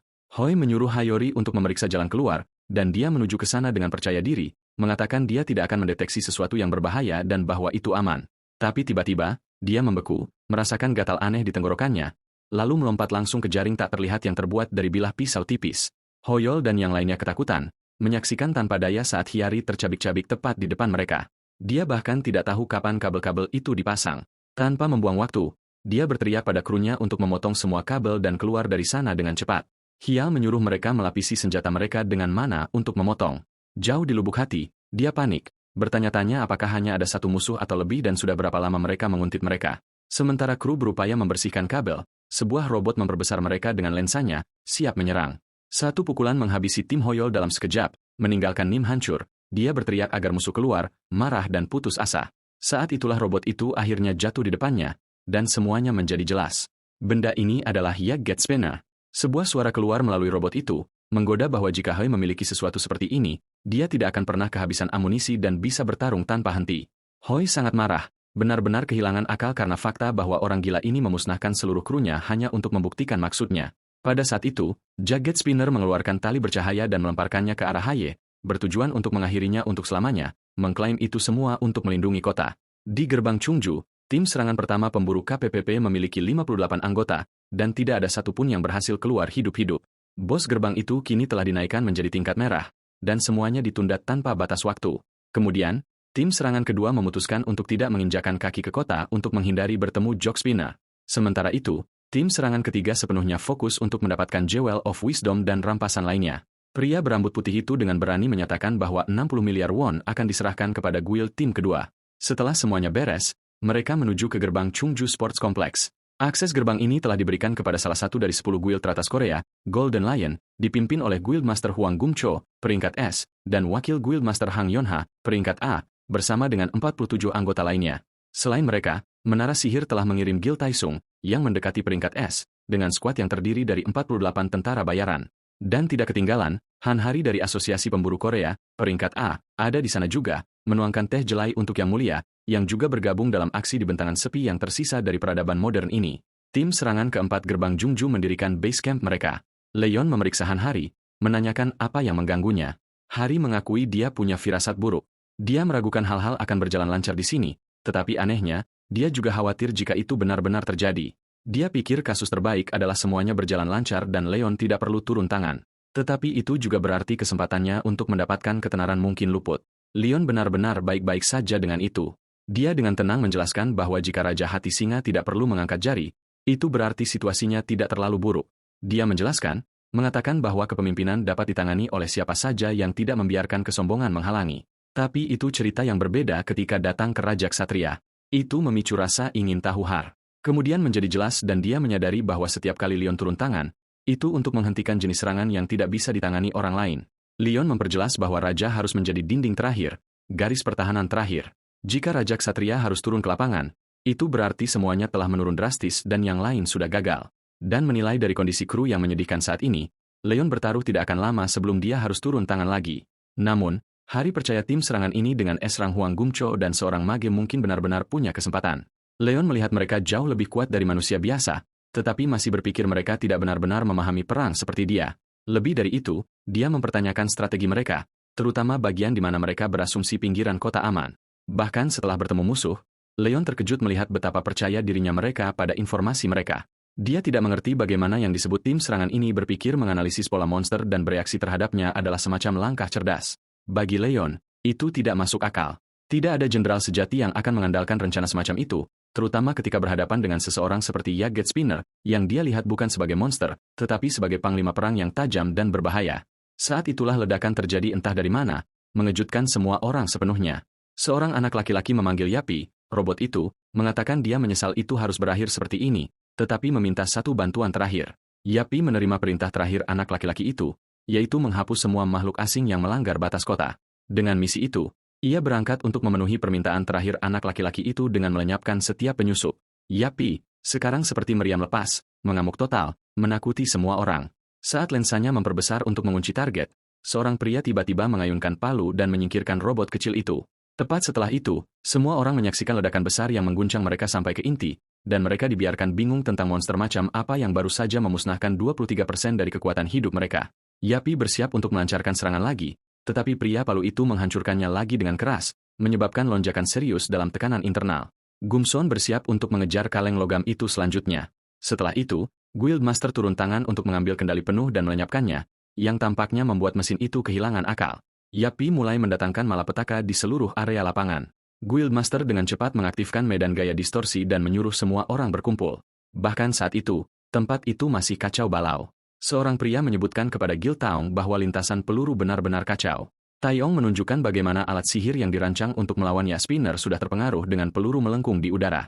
Dia tidak pernah menyangka akan menggunakannya secepat ini. Tepat saat Yapi mendeteksi kelainan itu, ia memulai operasi pemeliharaan. Tiba-tiba, anak buah Tyson tertembak. Menyadari bahwa Yapi telah menghitung sudut untuk membuat peluru berbelok, dia panik, mencoba mencari tahu benda apa itu sebenarnya.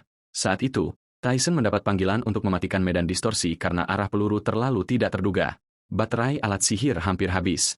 Jadi, Taisung memerintahkan untuk diisi ulang segera setelah medan gaya dimatikan.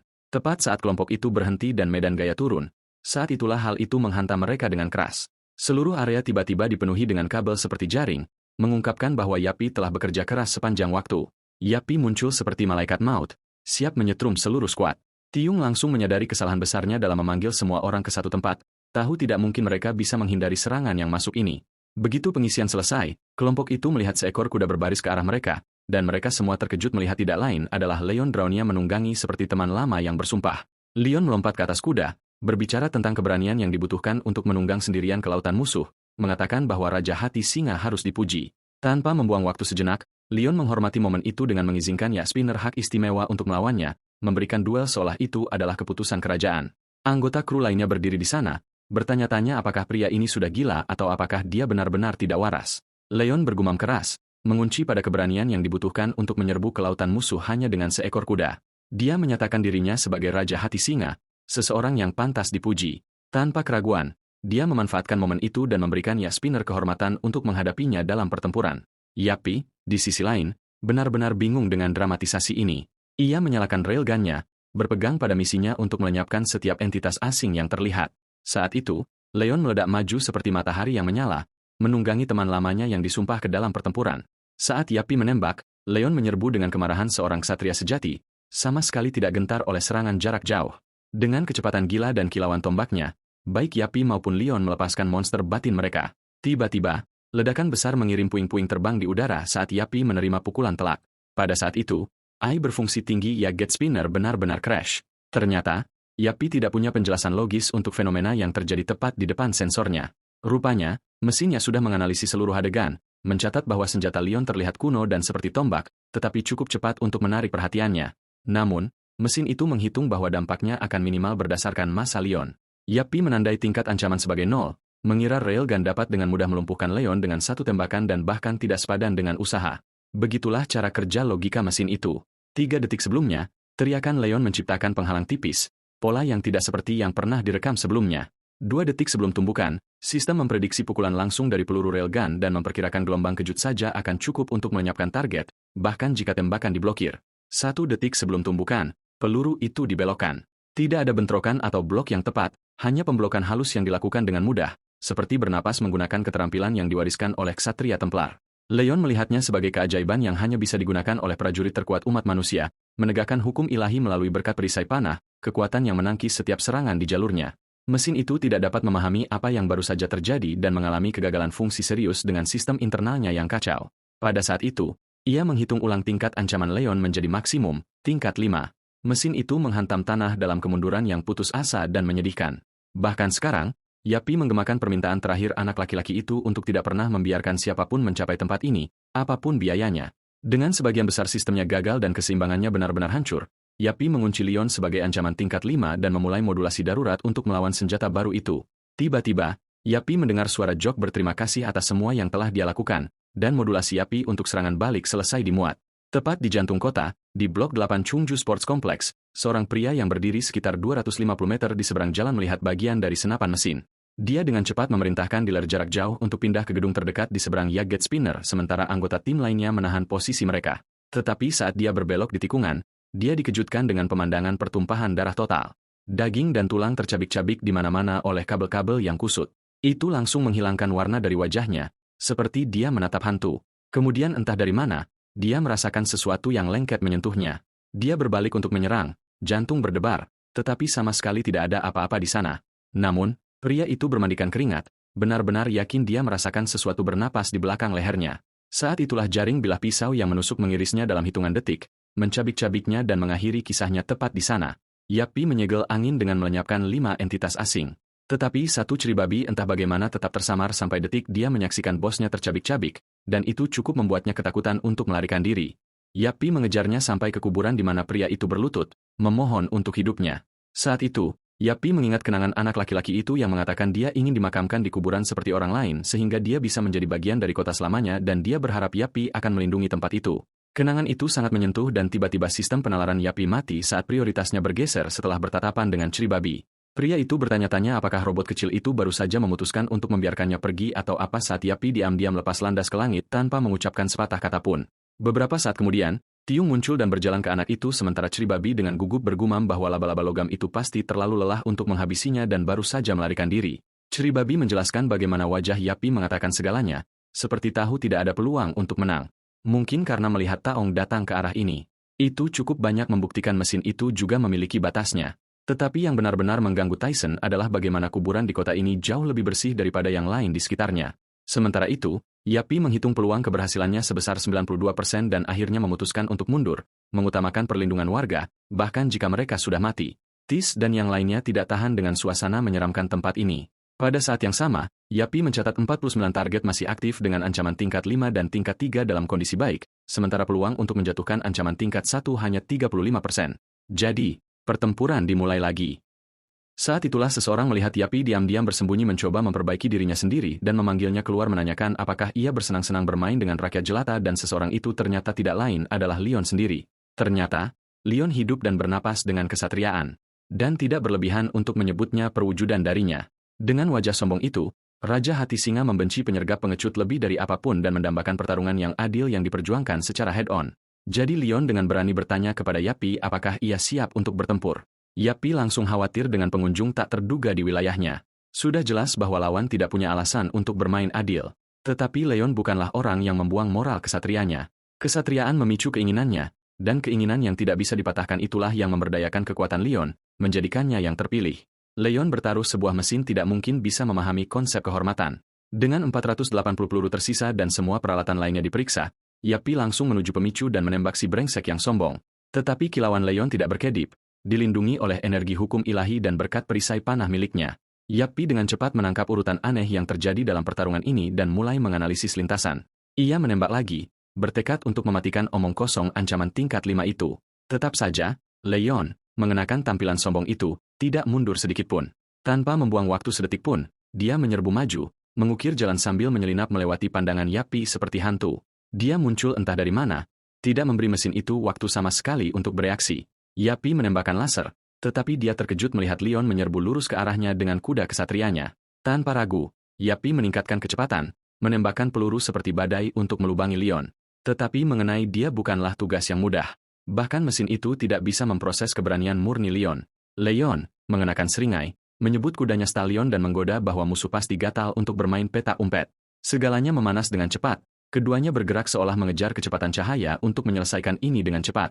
Namun, Yapi tidak bisa memahami apa urusan Leon, terutama karena tidak ada manusia yang seharusnya bisa bergerak secepat ini. Kemudian Yapi melepaskan serangan besar-besaran dan Leon berteriak pada kudanya untuk meningkatkan kecepatan. Saat mereka akhirnya bertemu secara head-on, Leon memberikan pujian tulus atas upaya Yapi. Tetapi itu tidak memperlambat segalanya saat Yapi menghujaninya dengan peluru, mengincar tembakan yang sempurna. Leon bukan pemula. Sebuah ledakan terjadi dan dia menggunakan momen itu untuk melompat ke dalam aksi dengan kudanya. Setelah melayang di udara, Leon mendarat tepat di atas Yapi, siap untuk menerima pukulan secara langsung. Dengan nol rencana untuk menghindar, dia menyerbu ke bawah dan membiarkan gravitasi menangani sisanya. Dengan teriakan terakhir untuk kemuliaan Hati Singa, matahari emas Leon memberikan serangan pamungkasnya, merobek Yapi menjadi kepingan-kepingan yang tersebar. Saat Yapi menerima pukulan fatal itu, ia mendengar perintah terakhir anak laki-laki itu untuk tidak pernah melepaskan apa yang tersegel di dalamnya. Menghormati keinginan itu, Yapi mengaktifkan penghancuran dirinya, tidak meninggalkan apapun. Bukan itu saja. Yapi sudah merencanakan untuk meledakkan semua bahan peledak yang terpasang di fasilitas tempat pembuangan sampah, dan itu adalah sesuatu yang Leon tidak pernah lihat datang. Tiba-tiba, ledakan terbesar menghantam pusat. Ketika JS-10-253 membuka matanya, ia terbaring di dalam wadah penyimpanan, udara tebal dengan bau minyak. Seorang pria berteriak pada Spinner untuk menjalankan tugasnya dan melindungi kota. Saat itu, Yapi menyaksikan monster alien menghancurkan pria itu menjadi tidak lebih dari sisa-sisa. Tanpa jeda, Yapi membalas dengan rentetan peluru, mencurahkan semua yang dimilikinya ke monster alien itu, tahu jauh di lubuk hati bahwa satu-satunya misinya sejak awal adalah mendukung sekutunya dan melindungi kota.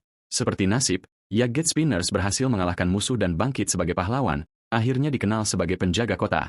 Itulah kisah tank tanpa awak yang menyelamatkan tempat itu ketika semua harapan tampak hilang. Itu cukup untuk memenangkan kembali hati warga yang mulai kehilangan kepercayaan, mengubah Yok Spinners menjadi simbol harapan menjadi ksatria baja. Tetapi bahkan mereka harus melalui pembangunan kembali, membangun lagi dan lagi hanya untuk melanjutkan tugas mereka di bawah perintah komandan mereka. Dan mereka melakukan hal itu. Terus menjaga kota sampai tidak ada lagi yang tersisa untuk dijaga. Saat itulah anak laki-laki itu memberi Yapi misi terakhirnya. Misi utama untuk melindungi kota apapun yang terjadi karena dia tidak ingin ada yang melarikan diri dari tempat ini. Jadi, mesin tempur yang tersisa terakhir diberi satu tugas terakhir untuk memastikan tidak ada yang bisa menyentuh benda menakutkan itu. Yape, yang terakhir dari jenisnya, terus melalui siklus mempersiapkan, melindungi, dan memperbaiki hingga akhirnya mengakhiri semuanya. Sementara itu, Leon melacak mesin itu dan menemukan apa yang selama ini dijaga dengan putus asa, yang ternyata adalah Jewel of Wisdom. Leon tahu bahwa ini adalah sesuatu yang seharusnya tidak pernah ada sejak awal. Tiba-tiba, dia merasakan sesuatu di belakangnya dan berbalik untuk bertanya kepada Yapi sudah berapa lama ia berdiri menjaga di sini sendirian. Untuk pertama kalinya, Leon mengakui mesin itu sebagai ksatria sejati kesetiaan dan pengabdian. Seseorang yang kepadanya semua makhluk hidup di seluruh benua berutang budi. Semua berkat pelayanan Sir Jaget Spinner. Tanpa keraguan, Leon menyatakan bahwa misi Spinner sekarang selesai dan mengakhirinya dengan menghancurkan Jewel of Wisdom, berharap ia akhirnya bisa beristirahat dengan tenang. Kata-kata terakhir yang didengar Yapi adalah ucapan terima kasih yang tenang dari anak laki-laki itu. Kemudian, Kang Hyuk mengetahui seluruh cerita dan bagaimana Leon menghancurkan Jewel of Wisdom. Ternyata, Kang percaya bahwa Leon punya hak penuh untuk memutuskan apa yang harus dilakukan dengan permata dunia karena dialah yang berurusan dengan Yagget Spinner. Leon memberitahu lelaki tua itu bahwa permata itu hanyalah racun murni yang diciptakan oleh kekuatan kebijaksanaan dan pengejaran yang bengkok untuk memikat manusia. Singkatnya, Leon menyebutnya objek iblis yang mengejutkan Kanguk dan membuatnya tertegun. Untuk memecahnya, Leon menjelaskan bahwa permata itu mengabulkan keinginan, tetapi selalu menuntut imbalan, seperti memberi makan binatang buas agar tetap tenang. Ia hidup dari godaan manusia untuk kehidupan abadi, mendorong orang untuk kehilangan kemanusiaan mereka dan berubah menjadi iblis. Dia memperjelas bahwa jika ada sesuatu seperti permata itu muncul di tempat lain, itu harus dihancurkan dengan biaya berapapun. Berita ini mengguncang Kang Hyuk, dan dia dengan cepat mengatakan dia ingin memberitahu pemerintah HS. Itu jelas hal yang bertanggung jawab untuk dilakukan, tetapi Leon memperingatkan bahwa siapapun yang sudah memilikinya mungkin sudah jatuh ke dalam godaan iblis. Setelah itu, mereka melangkah ke sebuah ruangan di mana Leon bertanya kepada Kang Hyuk apakah di sana dia beristirahat. Kang Hyuk mengangguk dan memimpin jalan, dipandu oleh ilmuwan, yang mengungkapkan sisa-sisa Yagget Spinner. Leon melihat lama pada Yagget Spinner ketika Kang Hyuk bertanya apa yang direncanakan Yang Mulia dengan itu. Dengan senyum, Leon menyebut Yagget Spinner ksatria yang terhormat yang telah mengabdi.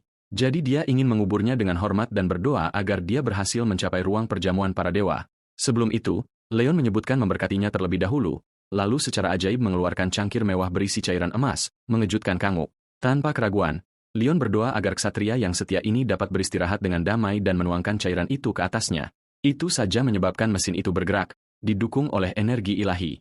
Leon tahu tidak ada sumber energi aktual, tetapi berkat itu memicu keajaiban. Entah bagaimana, Yak Spinner menciptakan versi kecil dari dirinya sendiri, dan Leon mengatakan kepadanya bahwa Dewi pasti telah memilihnya. Kemudian, Leon menghunus pedangnya dan mengayunkan beberapa serangan udara untuk memanggil Dewi. Seluruh fenomena itu membuatnya terengah-engah, dan Kang Hyuk bahkan pingsan setelah melihat sekilas wajah Dewi.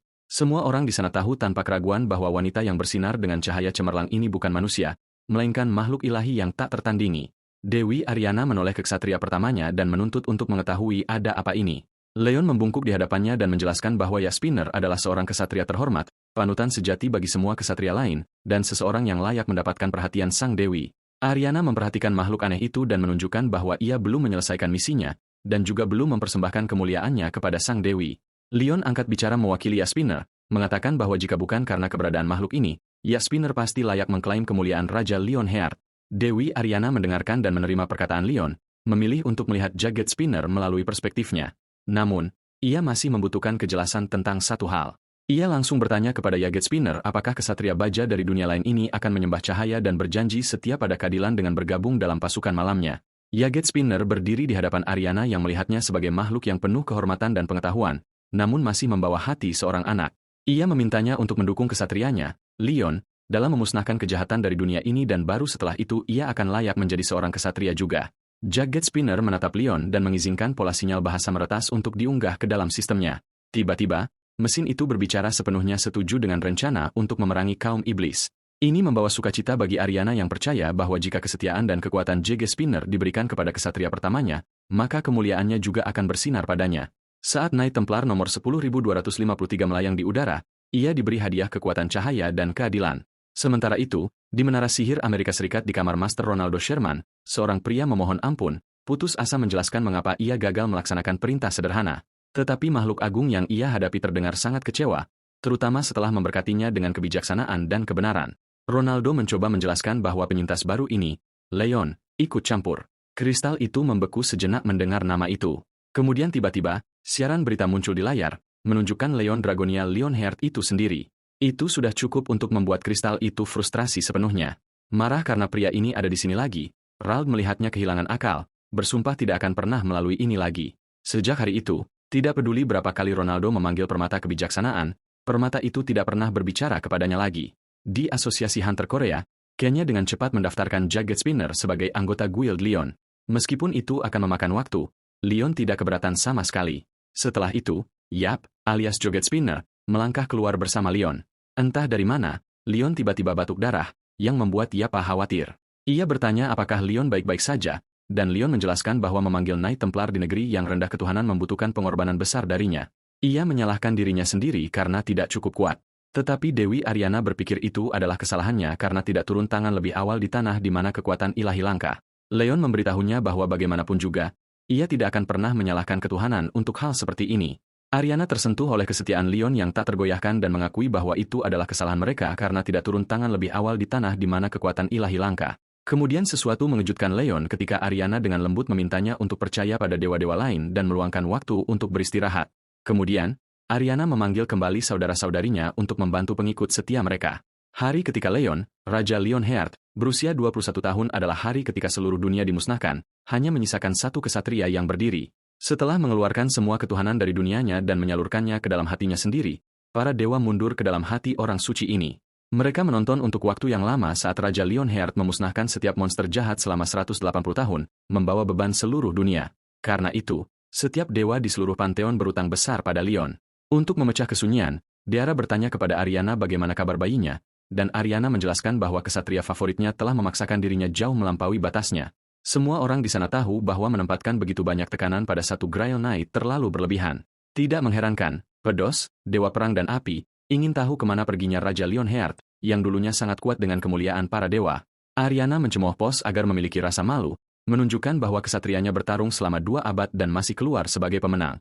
Pria itu marah, berteriak bahwa justru karena itulah ia sangat marah. Kemudian datang keheningan yang mengatakan lebih dari kata-kata. 180 tahun, Aryana menyatakan, lebih dari cukup.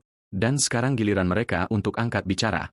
Ia menolak membiarkan kesatria mereka menderita lebih lama lagi. Saat itulah Heto, Dewa Baja dan Pandai Besi, setuju dengan Aryana dan mengatakan mereka harus mengambil kehormatan untuk memberikan berkat mereka untuk membantu meningkatkan iman di antara manusia. Heto menambahkan bahwa berkat intel dari pengikut Deara, mereka bahkan dapat menggunakan benda yang disebut internet untuk keuntungan mereka dan mulai menghujani dunia dengan keajaiban ilahi. Paul mengajukan pertanyaan mengapa kesatria mereka yang adalah seorang penduduk bumi tidak memunculkan ide ini sendiri. Theo turun tangan untuk membela Leon, mengatakan internet bahkan belum ada pada masanya. Sementara itu, Aryana ingin memahami uji coba dan kesalahan di balik rencana tersebut, mengingat butuh waktu 20 tahun bagi Leon hanya agar berita itu mengakar. Namun, Hedo yakin kesatria Grail mereka adalah kunci untuk membuatnya berhasil. Tidak lama kemudian, fenomena aneh melanda YouTube yang benar-benar membuat Baldi dan Kim Jin-soo, kepala manajer, terkejut. Sebuah saluran bernama Pantheon TV mulai siaran langsung dari dataran Naju, menunjukkan cara berdoa kepada Dewi Dia. Selain itu, ada wawancara dengan seorang pria tua yang membungkam seorang pekerja kantor yang sombong dengan kalimat tentang bagaimana 1 sendok nasi dapat mengubah hidup dan Ai yang mengomentari Tuhan dengan hasil yang membuat orang tertegun. Semuanya adalah umpan klik emas, tetapi yang membuatnya lebih gila adalah bahwa semuanya tersedia dalam 104 bahasa dengan kualitas top tier yang terasa terlalu tidak nyata. Itu cukup untuk membuat otak siapapun hang, tetapi naluri Baldi muncul, dan ia mulai berpikir Pantheon mungkin terkait dengan Leon. Manajer Jin-soo, bagaimanapun, skeptis, mengatakan Leon tidak terlihat seperti tipe YouTube, dan Han hari payah dalam hal komputer. Tetapi bahkan dengan itu, Jin-soo menunjukkan masalah sebenarnya bahwa video-video itu sah. Ia mulai panik, sama sekali tidak tahu apa yang mungkin dilakukan Leon, dan memutuskan sudah waktunya untuk menemuinya secara langsung. Sementara itu, Yap, teman baru Leon, telah menemukan misi baru.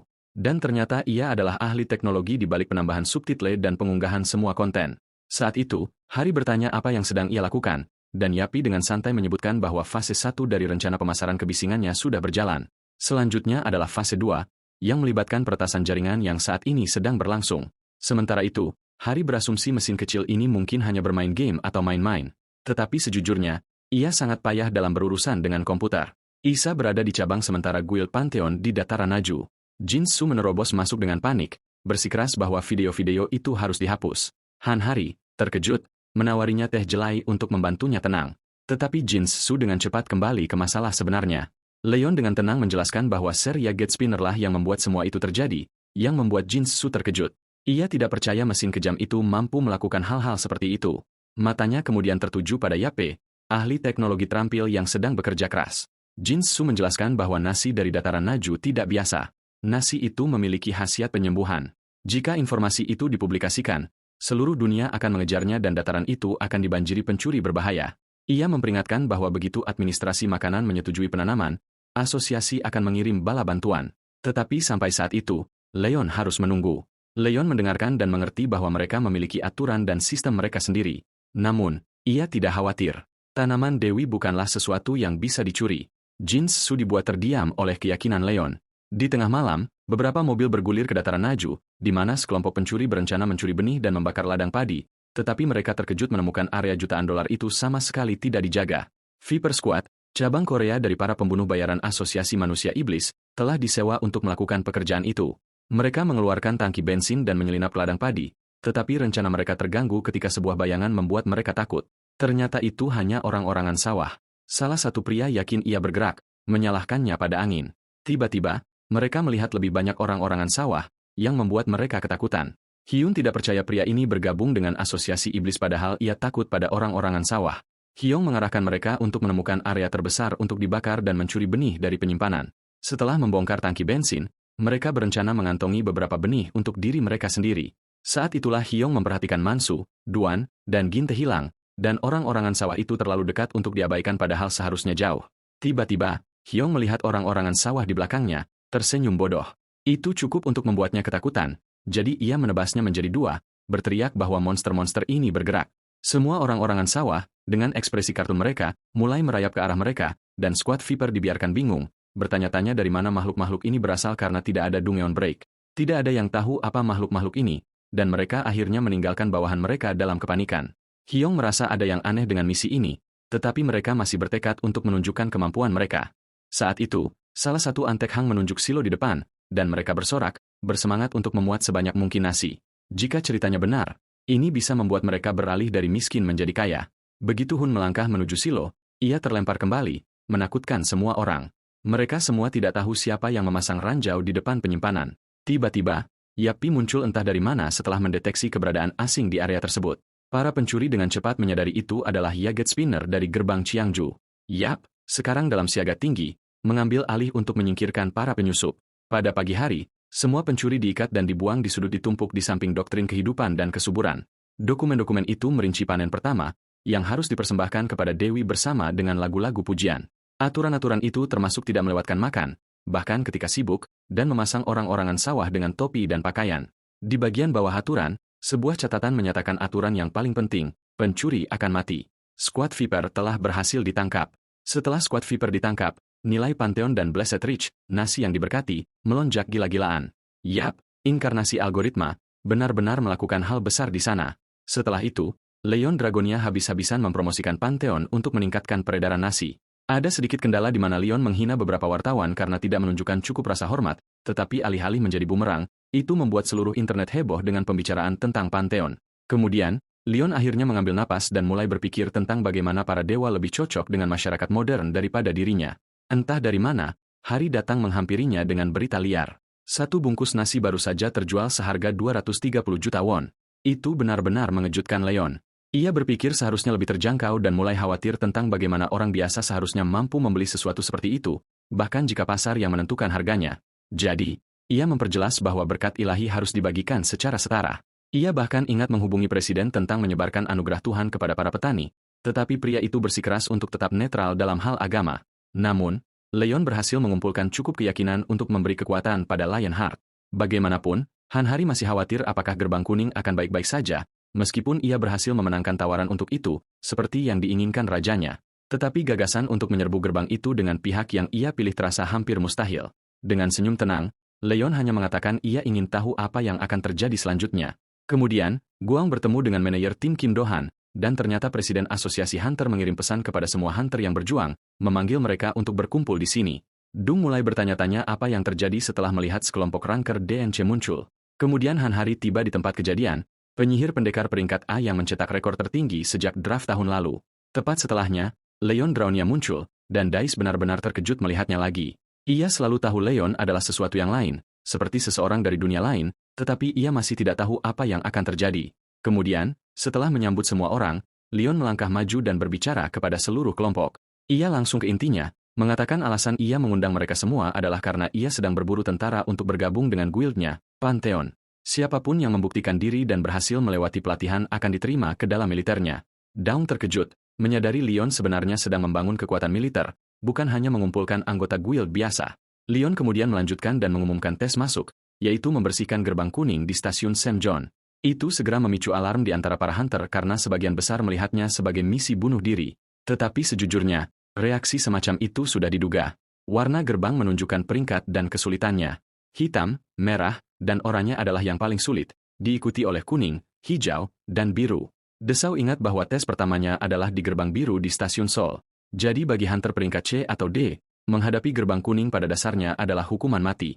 Baldi mencoba menenangkan kerumunan peringkat rendah, meyakinkan mereka bahwa mereka cukup baik untuk pergi dari tes ini. Frustrasi dan marah, orang-orang mulai menuju pintu keluar, berharap untuk tidur siang setelah apa yang mereka rasa adalah buang-buang waktu. Cepat atau lambat, seluruh lapangan bersih. Hanya menyisakan beberapa orang yang masih berdiri. Kemudian Leon menunjuk pria dengan rambut afro dan bertanya mengapa ia memilih untuk tinggal. Pria afro itu, ketakutan di dalam, tergagap bahwa ia berpikir mungkin ada makna di baliknya. Beberapa tidak punya alasan untuk tinggal dan beberapa tinggal demi teman-teman mereka. Tiba-tiba, Leon berbalik ke Desau dan bertanya mengapa ia memilih untuk tinggal. Desau, mengetahui guild ini dipimpin oleh hunter peringkat S, ingin merebut kesempatan itu. Ia berteriak bahwa ia tinggal karena ia percaya Leon tidak akan membiarkan siapapun mati. Leon menghargai sikap itu. Ia menegaskan kembali tujuannya mengumpulkan tentara, menekankan bahwa tugas mereka adalah mematuhi perintah kesatria tanpa pertanyaan. Ia ingin mereka semua percaya pada kehormatan dan kekuatan kesatria. Desung, bermandikan keringat, mendengar keinginan Leon untuk hanya mendengarkannya. Leon memberi isyarat kepada semua orang untuk bersiap-siap karena mereka akan segera menuju gerbang. Di gerbang peringkat kuning di stasiun Semjan, semua rekrutan mengenakan perlengkapan berat berkualitas tinggi. Desung menduga pakaian itu langka dan Dohan tahu hunter peringkat C atau D tidak akan pernah mampu membelinya. Yang benar-benar mengejutkan Dohan adalah melihat Leon masuk tanpa baju besi atau peralatan apapun. Daisong bertanya pada Hari apakah Leon pernah memakai baju besi, dan Hari dengan santai mengatakan kulitnya lebih keras daripada baju besi. Itu membuat Daung semakin bingung, tetapi ia mengerti. Leon memang sekuat itu. Desau percaya tidak ada hal buruk yang akan terjadi, terutama dengan Leon memimpin. Kemudian Leon memulai dengan mengiris kepala ogre hingga putus, membuat para rekrutan terkejut. Pada saat itu, Leon berteriak bahwa monster-monster ini bukan prajurit terhormat dan akan mati seperti serangga, yang memang pantas mereka dapatkan. Han Hari berjalan masuk dengan rekrutan baru, berpikir pertarungan akan berlangsung di udara terbuka. Mereka diperkenalkan sebagai tentara bayaran dari wilayah luar dan disuruh memilih sisi antara dua suku yang bertikai. Dao menduga itu adalah misi dukungan NPC dan dengan santai mengobrol dengan Dohan, bertanya-tanya sisi mana yang akan membuat hidup mereka lebih mudah. Tiba-tiba, kawanan monster berguling di papan dan menyudutkan kelompok Leon, menuntut untuk mengetahui siapa yang berani melanggar batas tanah suku Battle Axe. Pertanyaan itu menyentuh saraf Raja Leon, yang wajahnya berkedut karena penghinaan. Han Hari, sangat menyadari amarah pendek Leon, mengawasinya saat Yapi bertanya apakah mereka harus maju. Leon menahan amarahnya dan hanya mengatakan pada Yapi untuk melakukan apapun yang mereka inginkan. Hari melangkah maju dan menyatakan mereka tentara bayaran yang menawarkan bantuan dengan imbalan hadiah. Monster-monster itu berasumsi ini pasti pembuat onar yang diperingatkan pemimpin mereka. Ketika Han Hari melihat sekilas wajah Leon, yang terlihat sangat kesal, ia tahu ini tidak akan berakhir damai saat suku itu menyuruh mereka ikut. Semuanya selaras ketika monster hijau Charter Charak, kepala suku Battle Axe, melihat sekilas kelompok Leon dan sudah melihat mereka sebagai sekelompok orang lemah. Charter meminta dukungan dalam perang skala besar ini, mengatakan itu untuk kematian yang terhormat dan pemenangnya mengambil semua. Tetapi Leon sudah muak. Setiap inci dirinya terbakar amarah saat ia angkat bicara, mengejek gagasan kehormatan yang datang dari binatang buas yang berani bermimpi begitu tinggi. Itu membuat Charta marah. Tetapi sebelum ia bisa bereaksi, Leon memenggalnya dalam sekejap. Meraung marah, Leon menyebut para orc sebagai serangga yang pantas dihancurkan, menunjukkan betapa ia membenci mereka. Berdiri di atas mayat kepala orc, Leon kehilangan akal, menyebut tindakannya keadilan sebagai pembunuh orc dan legenda hidup. Sisa suku Battle Axe, melihat kepala suku mereka jatuh, menyerbu sambil berteriak minta balas dendam. Desau dan yang lainnya siaga penuh. Leon, masih marah, memerintahkan tentaranya untuk mengangkat perisai mereka, membentuk lingkaran, dan mempertahankan posisi mereka. Mereka patuh. Dan sementara Desung panik tentang bagaimana hunter peringkat D seharusnya menghadapi orc sungguhan, ia mengejutkan dirinya sendiri dengan memblokir serangan, membuatnya benar-benar terkejut. Entah dari mana, sebuah jendela biru muncul dan memberikan Daung efek aura Leonheart, yang melibatkan peningkatan pertahanan, benteng, bala bantuan skala besar, keberanian, baju besi lebih ringan, kulit tebal, dan banyak lagi. Ada juga peluang 50% untuk menyebabkan korban pada orc, yang kemungkinan besar akan jatuh ke dalam kepanikan dan keputusasaan. Daung terkejut bahwa ia mendapatkan berkat seperti berkat ksatria, kehormatan pembunuh naga, dan gelar penjaga cawan suci. Meskipun level rendah legiun berarti beberapa buff tidak akan berlaku, namun, ia menyukainya. Leon memerintahkan pasukan untuk membersihkan sampah dan menyerang pada waktu yang tepat. Para prajurit habis-habisan, menikam orc seperti profesional. Kemudian, Leon melihat sekelompok orc berdoa kepada dewa prajurit, yang membuatnya semakin marah. Marah, ia berteriak untuk memenggal kepala mereka karena menghina dewa-dewa mereka. Melompat ke atas kudanya, ia menghancurkan orc di bawah kukunya, lalu beralih ke pedang ganda dan membersihkan lapangan dengan gaya. Dalam waktu singkat, tidak ada orc yang tersisa berdiri. Leon mengangkat pedangnya dalam kemenangan, menyatakan kemenangan mereka. Dan para prajurit bersorak bersamanya. Tetapi Hari memotong kegembiraan itu, bertanya apa alasan Leon memusnahkan orc seperti itu. Wajah Har mengencang dengan ekspresi serius saat Leon dengan belak-belakan mengatakan bahwa membantu orc adalah omong kosong belaka. Ia mengklaim ia lebih baik mati daripada membantu binatang buas hijau itu, mengatakan mereka tidak pantas mendapatkan sedikitpun rasa hormat. Menggertakkan giginya, Leon memperjelas ia melihat keberadaan mereka kurang berharga. Tidak dapat membandingkan sifat buas mereka dengan keberanian kesatria sejati. Sorot matanya memberitahu Hari segalanya bahwa Leon jelas-jelas seorang rasis penuh. Harry mencoba membantah, mengatakan pasti ada orc yang baik di luar sana. Tetapi Leon membantahnya dengan dingin, mengatakan satu-satunya orc yang baik adalah orc yang mati. Ketika gerbang terbuka di bumi, orc yang tak terhitung jumlahnya selamat datang, dan manusia benar-benar menyambut mereka. Tetapi para orc memilih kekerasan sebagai gantinya, bekerja sama dengan manusia iblis untuk membantai orang seperti serangga. Kemudian, Yapi tiba dan mengatakan bahwa jika ia memainkan perannya dengan benar, pemusnahan total mungkin saja terjadi. Leon dan Han Hari mengenakan penutup kepala aneh untuk menyembunyikan warna rambut mereka, menyerahkan semuanya kepada Yoke Spinner. Tanpa membuang waktu, Yapi mengumumkan bahwa kapasitas pengunggah inti telah mencapai 99%. Ia dengan cepat melemparkan benda itu ke dalam kolam, yang menurut Hari terlalu mirip kotoran. Hari mempertanyakan apakah membuang bahan radioaktif langsung ke sungai untuk membunuh orc bertentangan dengan kehormatan seorang kesatria. Pertanyaan beraninya membuat Leon menyeringai saat ia menjelaskan bahwa ini bukan perang atau pertempuran, hanya keharusan untuk membunuh binatang buas. Hari praktis bisa mencium bau rasisme di udara dan serius menghakiminya. Leon kemudian dengan tegas mengatakan orc yang baik adalah orc yang mati dan tidak ada yang akan mengubah pikirannya. Sementara itu, para orc kehilangan akal, saling tikam seperti orang gila. Grokit memecahkan tengkorak emas, dan klannya memujinya, mengatakan dewa prajurit akan menyambutnya ke tempat pertempuran abadi. Mereka bahkan mengangkat minuman mereka dalam perayaan, bergumam tentang Grokar menyesap kemenangannya. Setelah itu, orc raksasa minum dari sungai, tetapi langsung merasa ada yang aneh. Airnya terasa gatal dan seperti tertusuk. Ia menyalahkan darah di sungai, tidak menyadari kebenarannya. Dalam sekejap, orc itu jatuh ke tanah, mencengkeram dadanya dan berteriak memanggil dukun. Ia tidak sendirian. Setiap orc di sekitarnya roboh. Tidak ada dari mereka yang pernah melihat kutukan atau racun seperti ini sebelumnya. Entah dari mana, Leon muncul, mengklaim rasa kehormatannya yang bengkok, dan meluncurkan orc ke udara, memusnahkan setiap yang terakhir dari mereka. Tepat saat perintah berikutnya dikeluarkan untuk membunuh mereka semua, sejumlah besar tentara menyergap area tersebut, memusnahkan orc yang tersisa. Dalam waktu singkat, suku Battle Axe sepenuhnya terhapus dari Great Plains, mengubah seluruh ras orc menjadi musuh setiap prajurit. Perintah baru itu jelas. Bantai semua orc di medan misi tersembunyi. Leon senang akhirnya mendapatkan misi yang lebih baik. Tepat saat ia hendak mengumpulkan tentaranya dengan pidato tentang keadilan dan kehormatan, seekor orc tiba-tiba angkat bicara, menyalahkan Leon karena meracuni sungai. Orc itu membentak, menyebut Leon seorang pengecut yang berani menyebut dirinya seorang prajurit. Leon terkejut, rahangnya menggantung, tidak percaya seekor binatang buas akan berbicara tentang kehormatan. Hanya melihatnya membuatnya jijik cukup untuk membuatnya ingin mencungkil matanya. Tetapi sebaliknya, ia menawarkan orc kesempatan untuk mengakhiri dirinya sendiri. Itu saja sudah cukup bagi orc untuk meledak dalam amarah, melepaskan aura berlumpur dan berteriak bahwa Grokar tidak akan pernah memaafkan Leon. Leon memperhatikan orc itu membawa rantai, yang memicu minatnya. Ia pergi untuk menyerang, tetapi sudah terlambat. Orc itu mengangkat tubuh Grokar, menawarkannya sebagai pengorbanan. Dan dengan tali yang bersinar melilit di sekelilingnya mendapatkan mata kanan dan lengan kanan Grokar. Sebuah misi tersembunyi terbuka saat itu juga. Tanpa ragu, Leon dan partainya sekarang memiliki tujuan baru untuk melenyapkan Gaukrok, orc dewa pembuat enchantment. Sekarang, Leon menghadapi anomali aneh karena mata Grokar tampaknya bertekad untuk mengakhiri hidupnya, melepaskan serangan seperti laser yang menelan segalanya dalam asap.